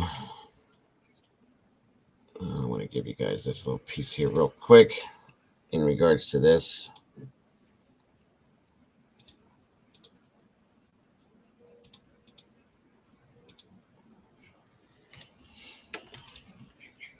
Give me a call back here, Sheriff. I want to talk to you. Katrina should be telling you right about now about it. Right, Kim? Maybe he'll call me if he knows I'm white. Who knows? Oh no. Civil rights attorney Ben Crump was in Jackson today, calling for answers in the mysterious death of a young Fayette man whose remains were found a month after he went missing. 12 News' Leah Williams heard from attorneys who are calling on the U.S. Department of Justice to step in. Leah? The state medical examiner's office was not able to determine a cause of death for 25-year-old Rasheem Carter. His family believes there was foul play. Their attorney sent a letter to the Department of Justice asking them to get involved. We want to warn you that some of the video is graphic and could be disturbing to some viewers. 25-year-old Rasheem Carter of Fayette was contracted to work in Smith County last year. Carter went missing in October after texting his mother that his life was in danger. He said, Gotcha, Molly. Thank you. Not saying eye to eye, mama. His name, which I can't say at this time, but if anything happened to me, he's responsible for it. I'm too smart, mama. He got these guys wanting to kill me. And that's what he sent to me.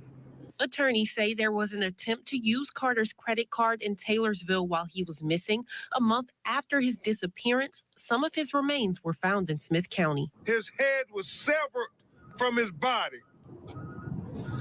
His vertebrae, his spinal cord was in another spot they discovered away from his severed head.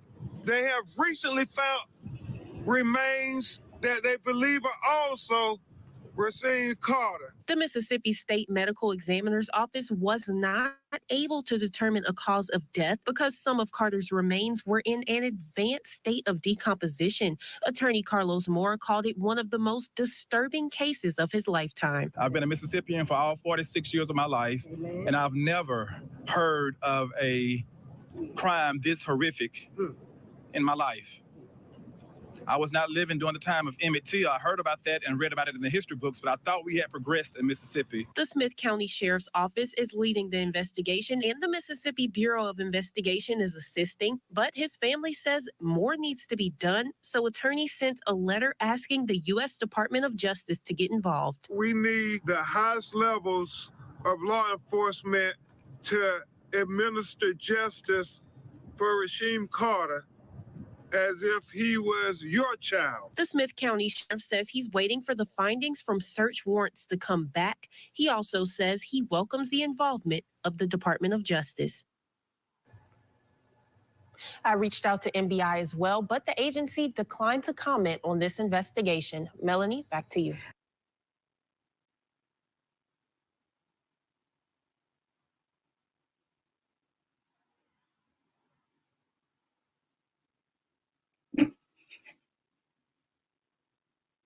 Excuse me. I do not sound like the baby rabbit from Winnie the Pooh.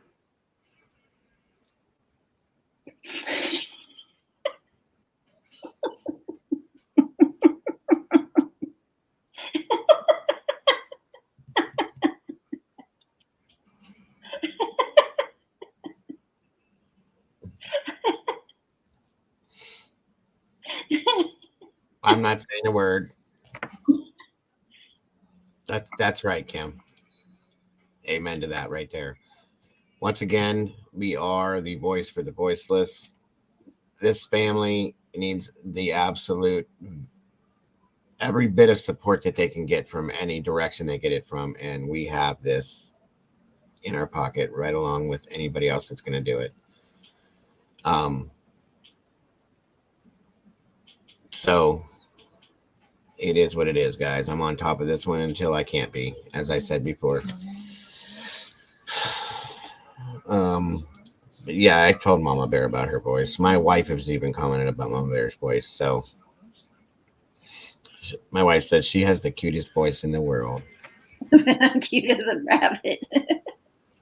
The baby rabbit voice, yes. All right. That's right, Sammy. Yep. Somebody needs to do it in a very strong way. So, right. 1 second, guys.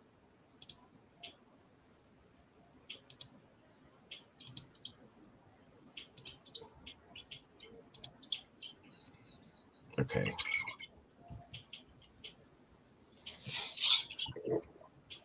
Dismembered body was found. Initially, they said, well, this must be doing a picture for a mask. You see, the family of this 25-year-old deceased black male, his name was Rasheem Carter. This was in Mississippi. That family decided to push the issue. A Mississippi black man who was found dead 1 month after going to local authorities, wanting help from the federal government. They want help from the federal government to investigate his death. Carter's decapitated body was found in a place called Taylorsville, Mississippi. He reportedly went to the police department on October 1st, 2022, asking for help, expressing he had been chased by a group of white men in trucks. This all before he texted his mother, Tiffany Carter, that, and I quote, 3 truckloads of white guys were trying to kill him and shouting racial slurs. So then she then told him, go to the police, right? Dutiful young man. Now the new sheriff of Taylorsville Police Department says he hasn't ruled out the possibility of murder after initially saying there was no reason to suspect foul play at all. He has now changed his tune. Attorney for the family, Ben Crump, calls this a modern day lynching, saying because they failed to act. What we have is a Mississippi lynching, said Crump. A Mississippi lynching in 2022. America, you cannot turn your head away. We need the highest levels of law enforcement to administer justice for Rasheem Carter as if he was your child. Crump continued, this is not a natural death. This represents a young man who was killed, said Crump. His head was severed from his body. His vertebrae, his spinal cord, was in another spot they discovered away from his severed head. They have recently found remains that they believe are also Rasheem Carter at another part of where he went missing. What that tells us is that this was a nefarious act, an evil act. Someone murdered Rasheem Carter. And we cannot let them get away with this.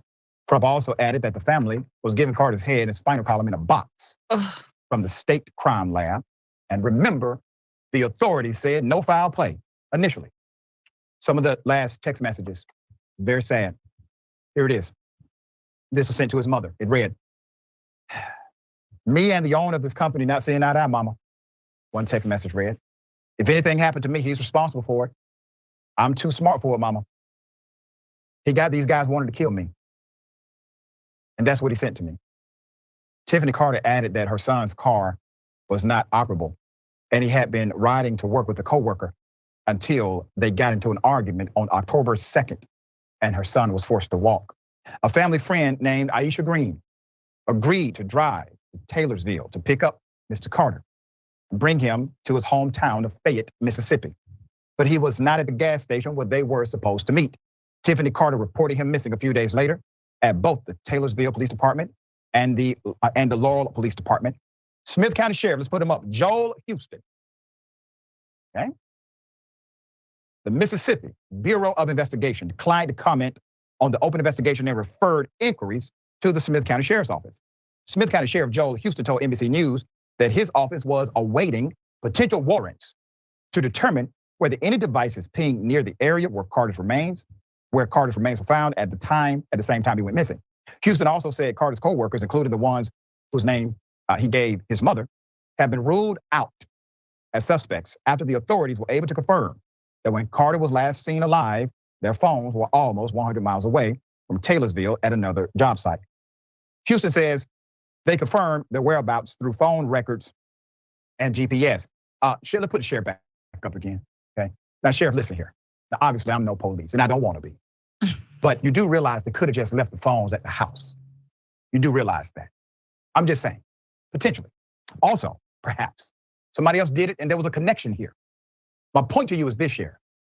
You don't rule out somebody conclusively, publicly, just because a cell phone may have pinged in another location. All right, there's more. This is such a twist and turn story. Initially, the authorities came out immediately and basically said, no foul play, this is the doings of an animal, okay?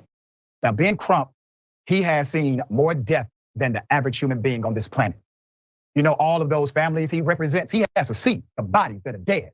Many times, he's the person who would transport the body, have the body transported to a real examiner for an autopsy. And he looks at those bodies too. So if anybody knows when there's foul play or not, believe his experience. Mama Bear, do me a favor, and if you would, send another message, just reaching out to Felicia one more time. Just say that you hadn't heard back from anything and you were just curious. Let her know that I was curious if she was still interested in coming on and speaking with us, and just see if she responds to you, if you don't mind, okay? Are you there? Maybe not, okay.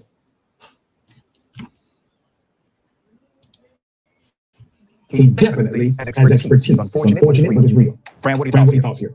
When I saw the story, I mean, it sent chills down my spine, and it made me so disgusted with the fact that this is the year 2023 and not the year 1850. Like how long are Black Southerners going to be terrorized by white people? And I know I'm jumping to conclusions, but I'm going to believe this kid when he says that he fears for his life, and that when that truckloads of white men followed him and scared him and harassed him, he's going to know. And again, in this country, man, why don't we take threats seriously? Right. Like why? Whenever the mass shooter, they're like, oh yeah, that person did have a manifesto. In fact, the FBI was following that person. You know, he did the right thing. He talked about it. He texted about it. He went to the police, and yeah, suddenly you're gonna, their phones weren't with them. We know that if you're actually a cold-blooded murderer, you're gonna leave your phone at home. You know it's gonna be traced to you. There's more to this story. A wild animal does not decapitate a person, okay? And it's it's disgusting and chilling. And yet here we are arguing that racism doesn't exist anymore, and we should stop learning about our history. Yep, there you go.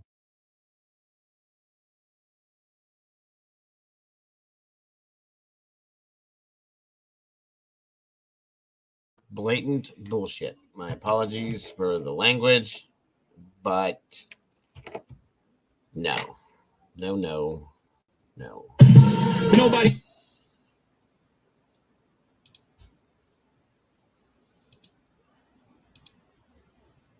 I'm so disgusted with this. I want to go there now. And I want to talk to the sheriff. It very much should be, Willow. And they don't want it to be. They don't want it to be. Thank you, Heather. I appreciate that so very much. Just keep your fingers crossed that we get a phone call. Mama Bear is MIA right now. She may have gone to pick up her kids. It's 1:30. Yeah. And again, guys, it is 2023. Like she said, it's not 1823. When is enough? When is it going to be enough of this happening to where we're equal? Because we're all equal. Where did it ever make sense that somebody is not equal to us because the color of their skin is different? Where did that ever make sense? Ever in life? It never has. I'll never get it. I won't. And in the South, nothing against anybody from the South. I have family in the South. My wife's family is all from Alabama. And I was telling a story this morning to Mama Bear and Molly. My wife and I, the first time I met my wife in Alabama, a smaller town, about an hour north of Birmingham. Very beautiful area. Up on top of a mountain, all sorts. So we were walking through the town, my wife and I, just looking at everything and observing, and it's so beautiful. And a black gentleman is walking towards us on the sidewalk. My wife and I go to step to the side to move out of his way because he was older than us, and that's where the respect comes from, is in age, not because of color. Okay. We went to step to the side to get out of his way, and he walked out around us in the grass, all the way around, and kind of bowed his head and said, "I'm sorry, sir and ma'am." And I said, "Absolutely no problem, sir." And he waved and he bowed his head a couple of times and kept on going, got back on the sidewalk behind us. And I was like, I looked at my wife and said, "What the hell was that?" And she goes, "Honey, I know." She goes, "But it's like that in some places down here still." Now, my wife's family is nowhere near like they disgusted with it. Okay. Anything that has to do with that kind of stuff. So, it blows my mind. And it's not even a specific scenario. It's a society thing. And it has to change. It has to change. It really does. 1 second, everybody.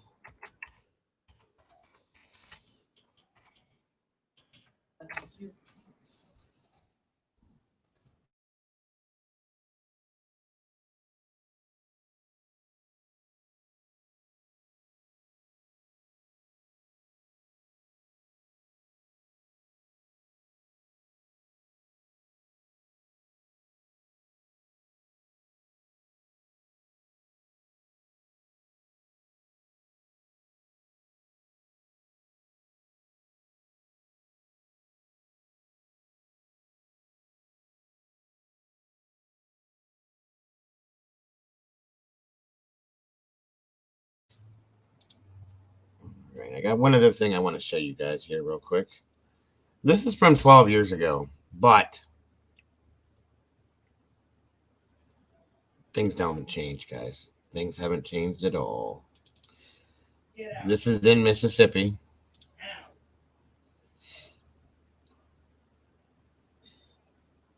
Right here.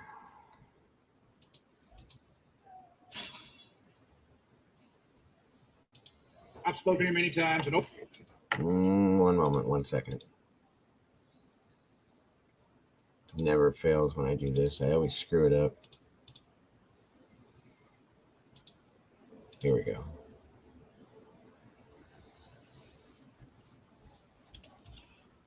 over the years. On the national stage, Mississippi Governor Haley Barbour has had a lot to say as a potential contender for the 2012 Republican presidential nomination. But in his home state, Barbour's comments were brief when reporters asked about a move to create a special license plate honoring Confederate General Nathan Bedford Forrest, who was a KKK leader and slave trader. The state's NAACP had called on Barbour to denounce it. I don't go around denouncing people. Barbour added there was little chance the state legislature would approve it. That Nathan Bedford Forrest had is not going to happen. They know what you're asking. Is that what you're asking? The answer is not going to happen. The governor's answer fell far short of what Derek Johnson was looking for. He's the president of Mississippi's NAACP chapter. You've heard the governor's response. What do you say to that? Well, I think the governor cannot tap dance this issue.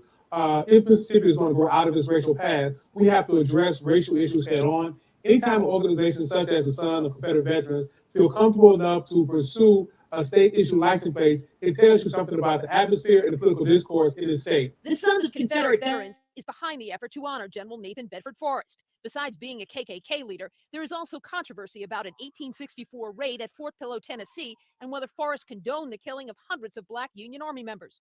Greg Stewart of the group says Forrest is being unfairly maligned. He calls him a military genius and told station WLBT, if we can't hold him up to where he's supposed to be, then nobody else is going to do it. but already more than 2,000 people have signed up to a Facebook page stating we will not stand for the public glorification of one of the original leaders of the Ku Klux Klan. We did reach out to Governor Barbour asking for an interview, but his office said his schedule was full Wednesday and he was unable to speak with us. Mary Snow, CNN, New York.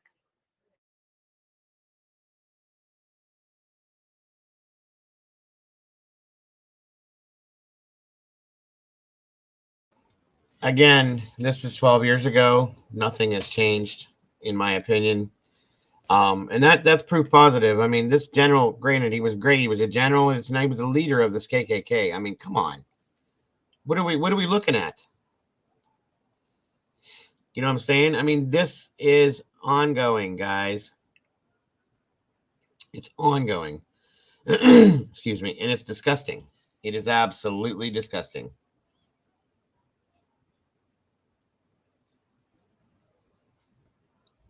One moment here. One moment here.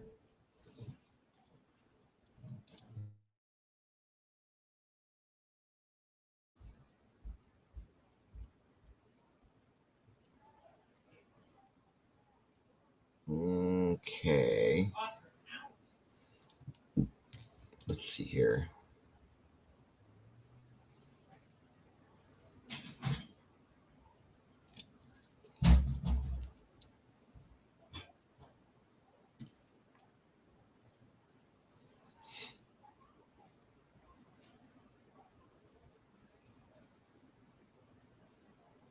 Something else I want you guys to hear real quick. This is from an ex-member of the KKK.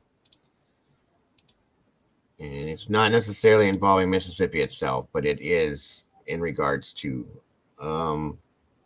what I call an epidemic, guys, that needs to be sorted and dealt with and done, in my opinion.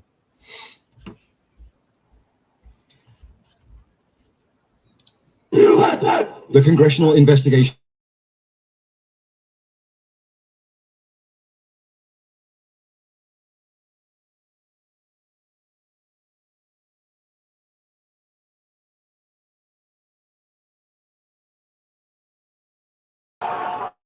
And in a primetime TV event will be revealed to the American people tonight. God bless the USA. The big question is not only whether it was orchestrated and planned as a coup, but what was Donald Trump's true role? Where's the president? Where is he when we need him, really? Was he an observer of the attempted insurrection? By the way, this is not the topic of this. Is one moment.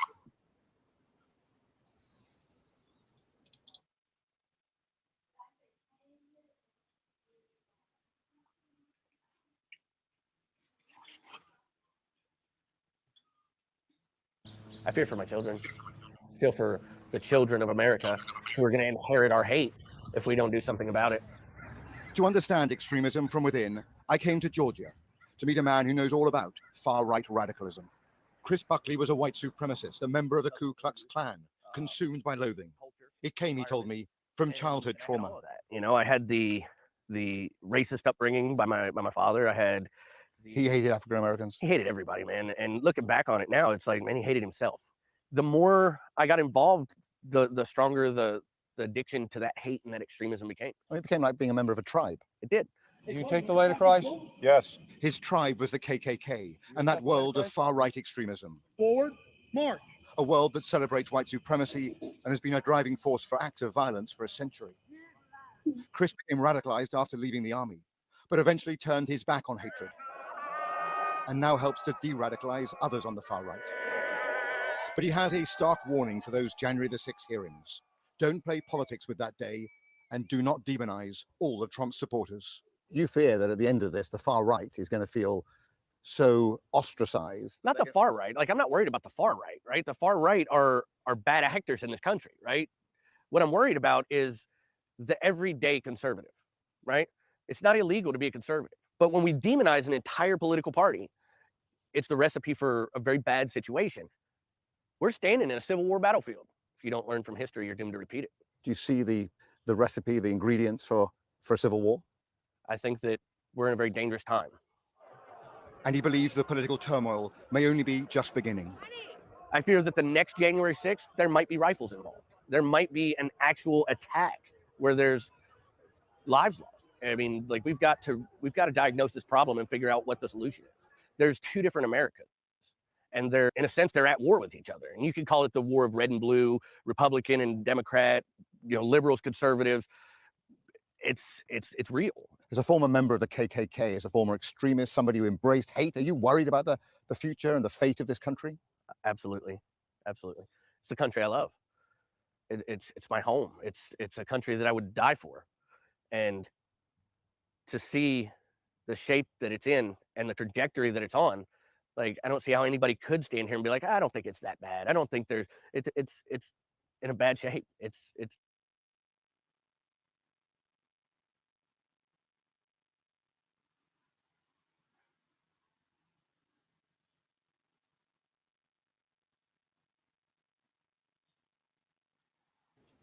Okay, I'm muted. Now, again, the topic was not anything other than the fact that this is a former member of the KKK. And that is just a small problem with what's wrong with our government, society, and everything else is right now. But at the same time, it's a huge problem, guys. Huge. Absolutely insanely huge. And when I say I live in in Ohio, of course we know that. I grew up in a blended neighborhood, blended community, but I was more of a minority in the area that I lived in as a white person, okay? But that wasn't a problem. I wasn't treated in a different way because people try to say that, well, the blacks do this and do that. No. I had probably more black friends than I had white friends because it was who lived in my neighborhood, okay? I had no choice.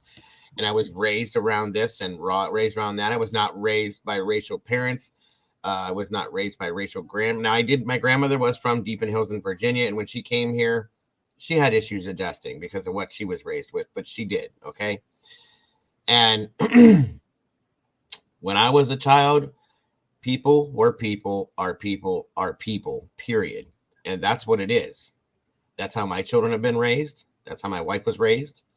And her whole family's from the Deep South. She was raised that same way.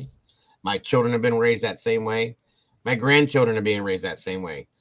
Enough is enough is enough is enough. We are never going to become one union as a society and a strong country until this thing stops, guys. We can't unite as a whole country if we're at a civil war with each other and just over colors of our skin. Come on. Right. It has to stop. I mean, it just does. It makes me so sick that this family's going through this. You know, I don't even know what else to say. One moment, please. Be right with you.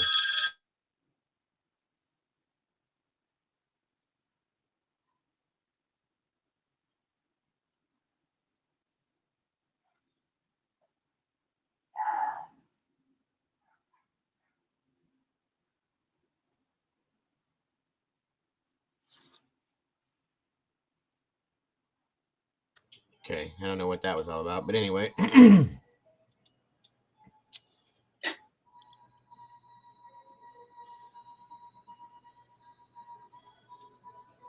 Yes, that did happen, Poopa.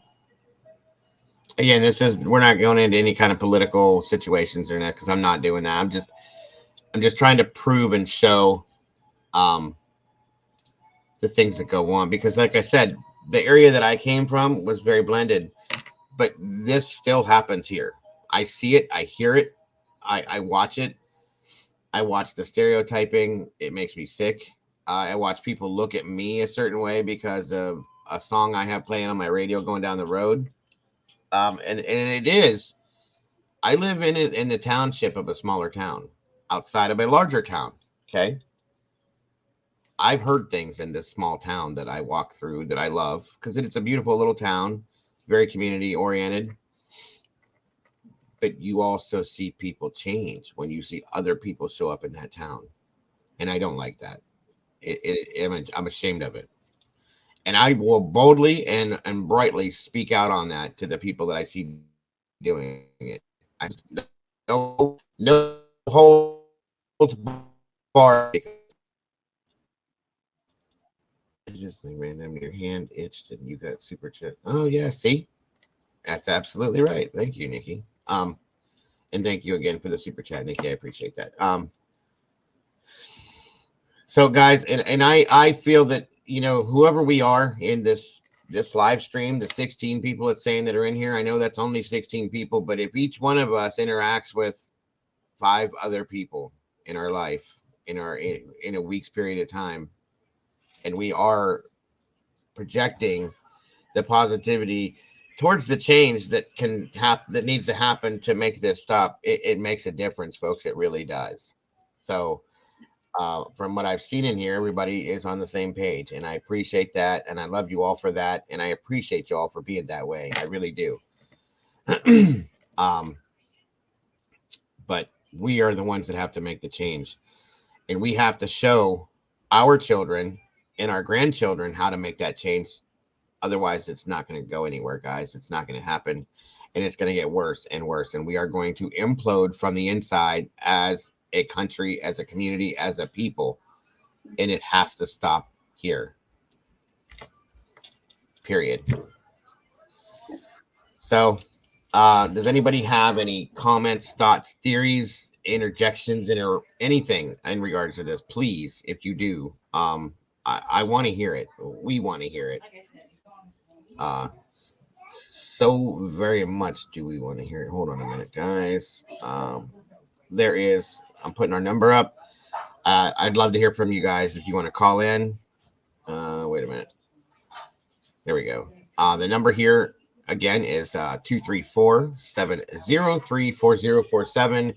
Call me and talk to us, please. I want to hear what your thoughts are, your theories are, your opinions are, your interjections, your complaints, your bitches, whatever you want to call it. Call and give it to me. Yell at me if you want to. Scream at me if you want to. I want to hear your voices, and I want to know what you guys think. I can see the chat. I can read the chat. We all can. I want to hear the voices, guys. The voices are stronger. I want to hear you guys. Tell me what you think, please. And if you don't agree with what we're talking about, that's okay. You're allowed to disagree in here. It's okay. I'm not going to yell at you. I'm not going to treat you like any different. Please, understand that.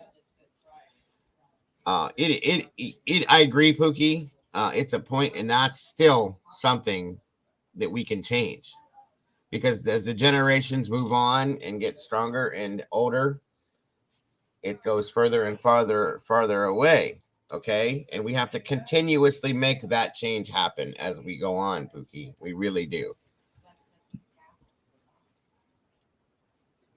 I agree with that, Sammy. I do, 100%.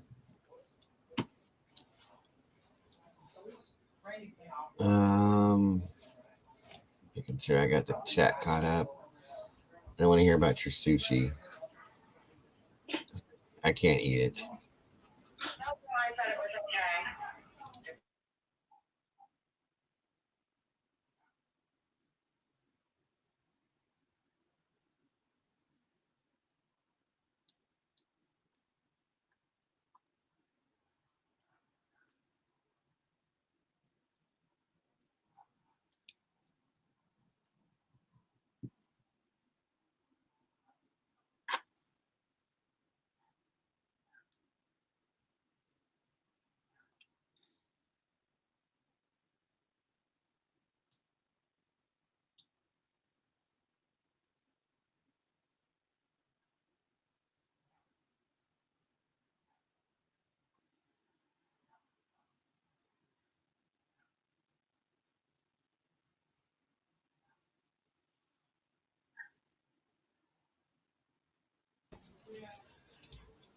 All right. Where we a disagreement about eating meat and not eating meat. Anywho, so nobody wants to give a call. I get it.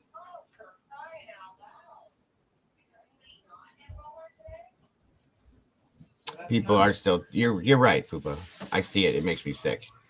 Even with the school that my son goes to, he's come home, told me stories. He's gotten into disagreements, almost physical altercations over this. It's just no. And I will support him. I will go head to head with the superintendent of the school system, the resource officer, the principals. If my son is standing up to support something like that and gets into a fight and gets suspended, whatever, he's not in any trouble. I don't care. I don't care. I mean, I still don't want him swinging the first punch, but if he's defending that, then it is what it is. So, and I have noticed that it is a lot more still predominant in the South than it is in the North, which is another sad situation. But not all the South is that way, guys. So don't take that for what I'm saying by any means. So, do you have anything to interject with on this, Mama Bear, by chance? No. It was all pretty much said. Did I say too much again? No. As I always do. It's just when I'm strong. You guys know me by now. When I feel strongly about something, I just can't not speak on it. I can't. The facts are, folks, is that the KKK still exists. White supremacy groups still exist. They're stronger than they ever have been. Exactly, Sammy. That's how I taught my children too. You stand up for yourself as for others. You don't let somebody stand there and degrade somebody and destroy somebody for no apparent reason whatsoever. We've always been that way. I'm the same way. You guys know that. So, I was looking for something else I had, and now it's no longer there. So be it. Hopefully I get this phone call soon on this, though, guys. If at all, I have a doubt that I'll get a phone call back on it because I'm sure I'm going to be told I can't talk about this case because it's still an active going investigation, and I don't really care about that. I want to know why this young man was met with a wall when he tried to get help for this, which would have saved his life in some senses. Why he was told he couldn't hang around the police station. Why he was told he had to go away when he was looking. What was the big issue with just driving him to his hotel or to work? Whether or not it was your jurisdiction or not. Do the human being thing. Right, exactly. This child, this kid, I keep trying to call him a child, but he wasn't. He was a grown man, but to me, he's a child. You know what I mean?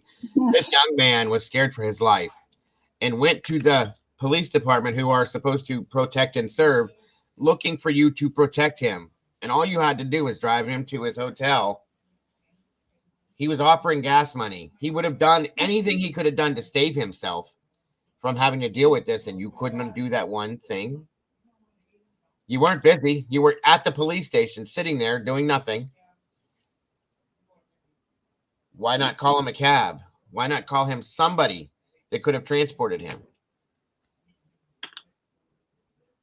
This kid was there by himself, guys, and he was alone by himself.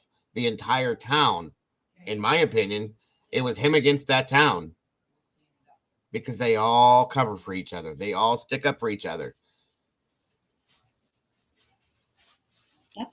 It's unbelievable. They have their back, and they have their back, and they have their back, and it just. And nobody has your back. Exactly. That was where he was at. He was all alone. His family was thousands of miles away,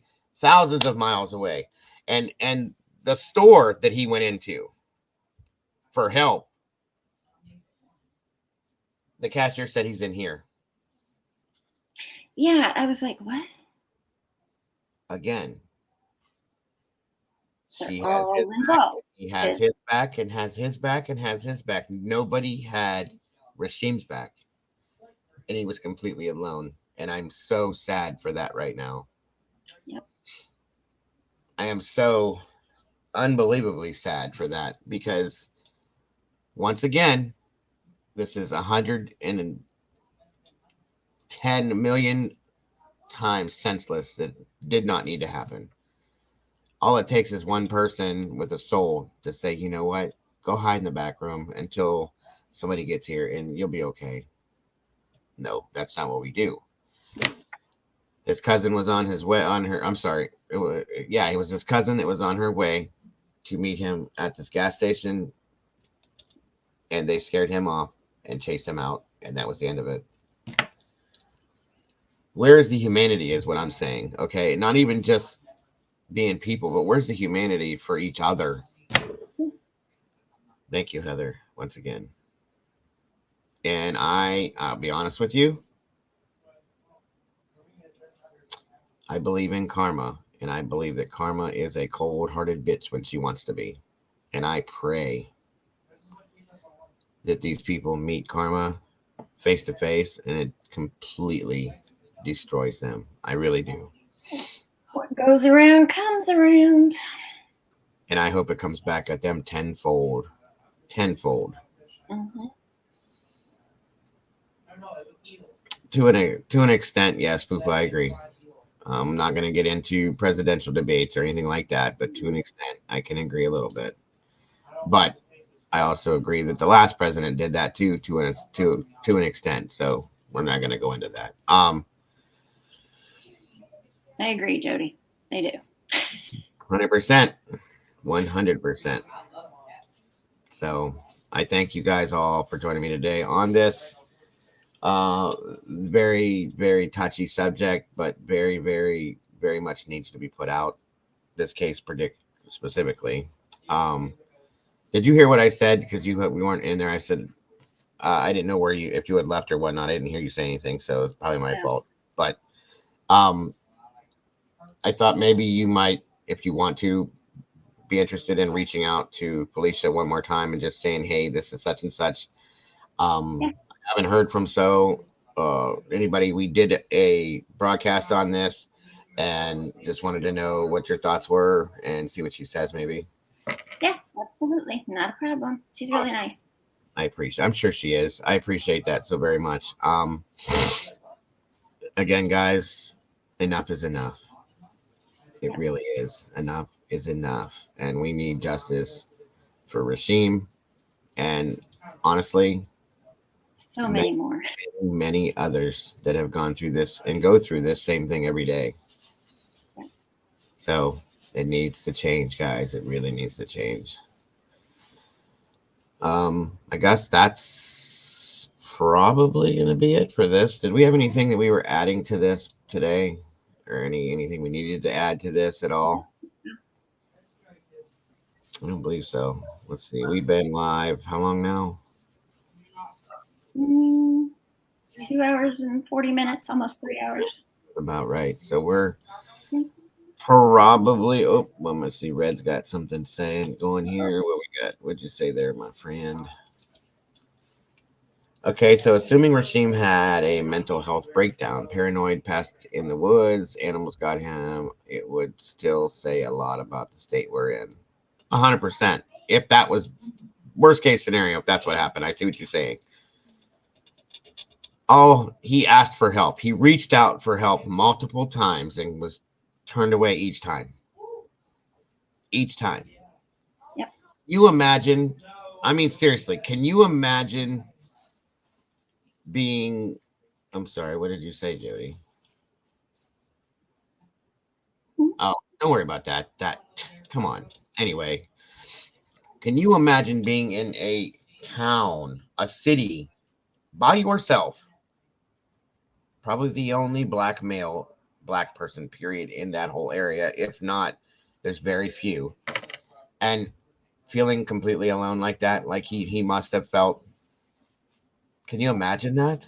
No, and I hope I never have to. That everybody you're taught to turn to for help when you are in that situation or any situation does this to you when you go to them. I hope nobody ever has to go through that, you guys. I can't believe that this young man had to go through that. I'm disgusted in humanity that he had to go through that. I'm disgusted with anybody that did this to him. And I have no respect for anybody that didn't help him. I'm sorry.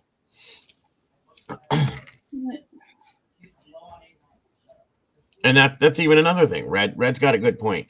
Skin color aside, there is no mental help. We've had this conversation before. Yeah. Multiple times. It needs help. They need help. We need help. Period. I don't believe this was a mental health breakdown. This kid was very smart. He had a daughter. That he was raising on his own. So I don't. You went.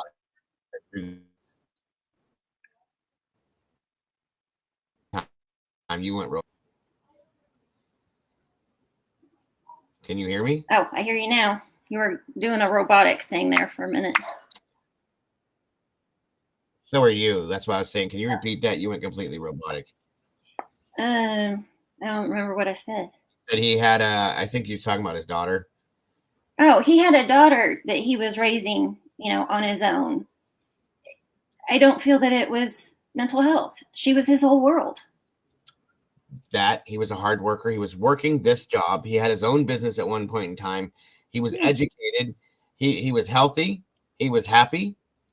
He was living his life. He was definitely not self-unaliving feeling.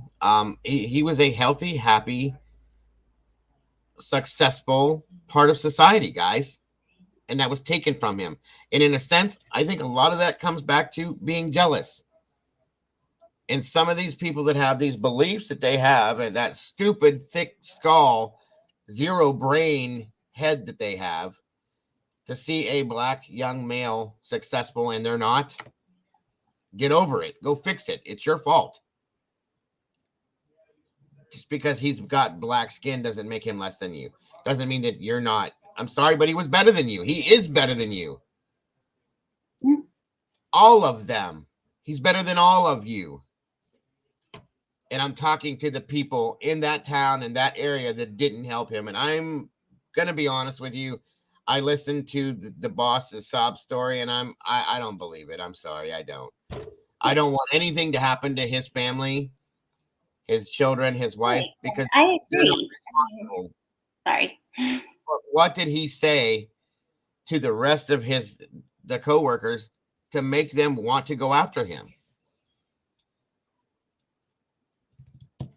I need to hop off here. So okay.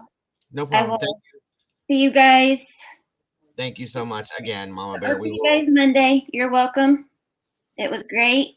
Thank you guys for being here and discussing it with us. Just keep it out there and we'll keep you updated. Absolutely. Have a good weekend, guys. Love you.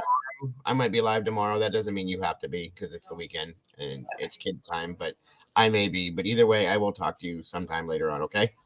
Okie dokie. Bye, guys. Thanks, Mama Bear. Bye-bye. Cuato, I always pronounce it wrong. Is race. Yeah, I believe it actually. I really feel that it's a very strong factor in this case because you just look at the whole situation and you can see it. You know what I mean? 100%. So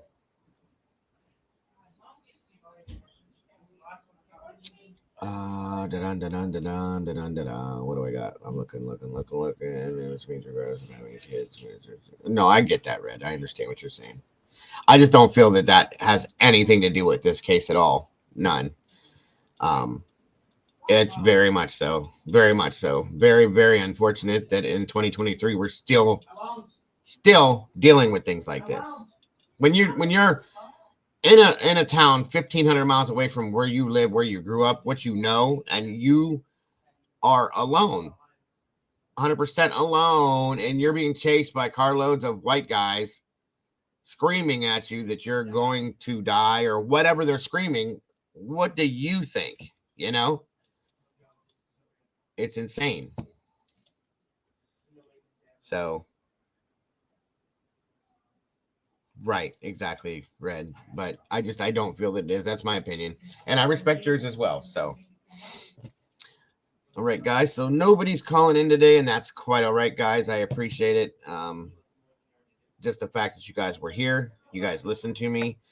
Does anybody have any closing comments on this scenario? We're going to be back with this case, by the way, guys. Again, guys, please hit that like button for me. I really appreciate it. Share this out, folks. Again, YouTube loves all of these things. And that's it too, Red. That's 100% what we need. And I'm waiting patiently, hopefully. I'm waiting on a phone call from the sheriff to call me back. I want to know, why was he turned away? I want to know why he went to multiple police agencies and was turned away. I want to know why he wasn't protected by the townspeople. And I want to know why he sent the text messages to his mother that he did. So it is what it is. I want to know. And then I can say, hey, this is the scenario. And I agree, Red, with what you're saying 100%.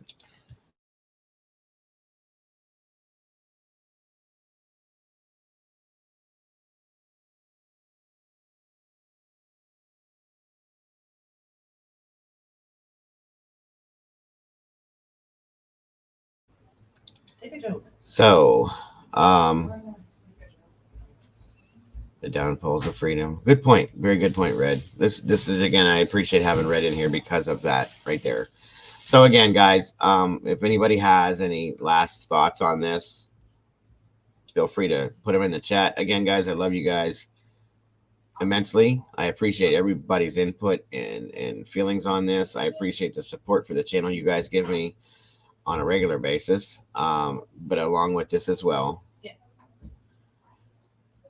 It would be great. Wouldn't that be great, Jody, if it could just be a word that you could just, it's done, it's gone.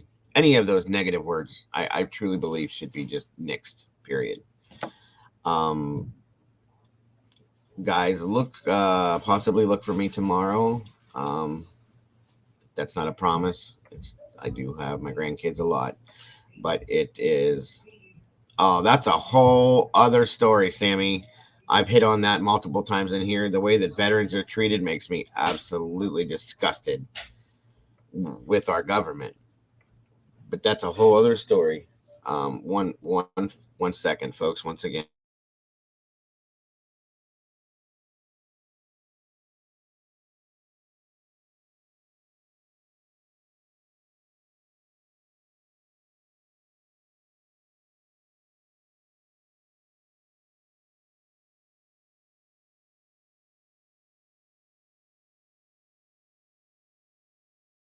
So,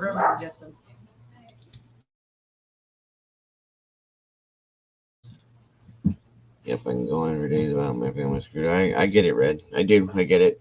And I'm sorry that happened to you. I am. So, again, folks, I hope you guys have a great rest of today. Enjoy it. It's Friday. It's the end. And I hope it's a great start to your guys' weekend. Again, I absolutely love you guys to death. You are my people. You are the beautiful people. So don't change anything about yourselves. Do not forget to love yourselves and to love each other, because it's that important at this point, guys. It's that important. I thank you all for being here. Mama Bear, thank you once again for being up here with us. Moderators, Molly, Heather, Cece, Red, Drift, Brandy, all of you guys, great, amazing stuff you guys do for me. I love you guys as well. And again, guys, enough is enough. It's time to make a change, and we got to do that. Like I said earlier, guys, you might be able to find me tomorrow in here sometime, maybe. If not, I hope you guys have an amazing, awesome Easter with your families. I will miss you guys, and if not, I will see you guys on Monday morning, Monday early afternoon. And make it the best that you can, folks. Love you all. I'll see you soon. Bye-bye.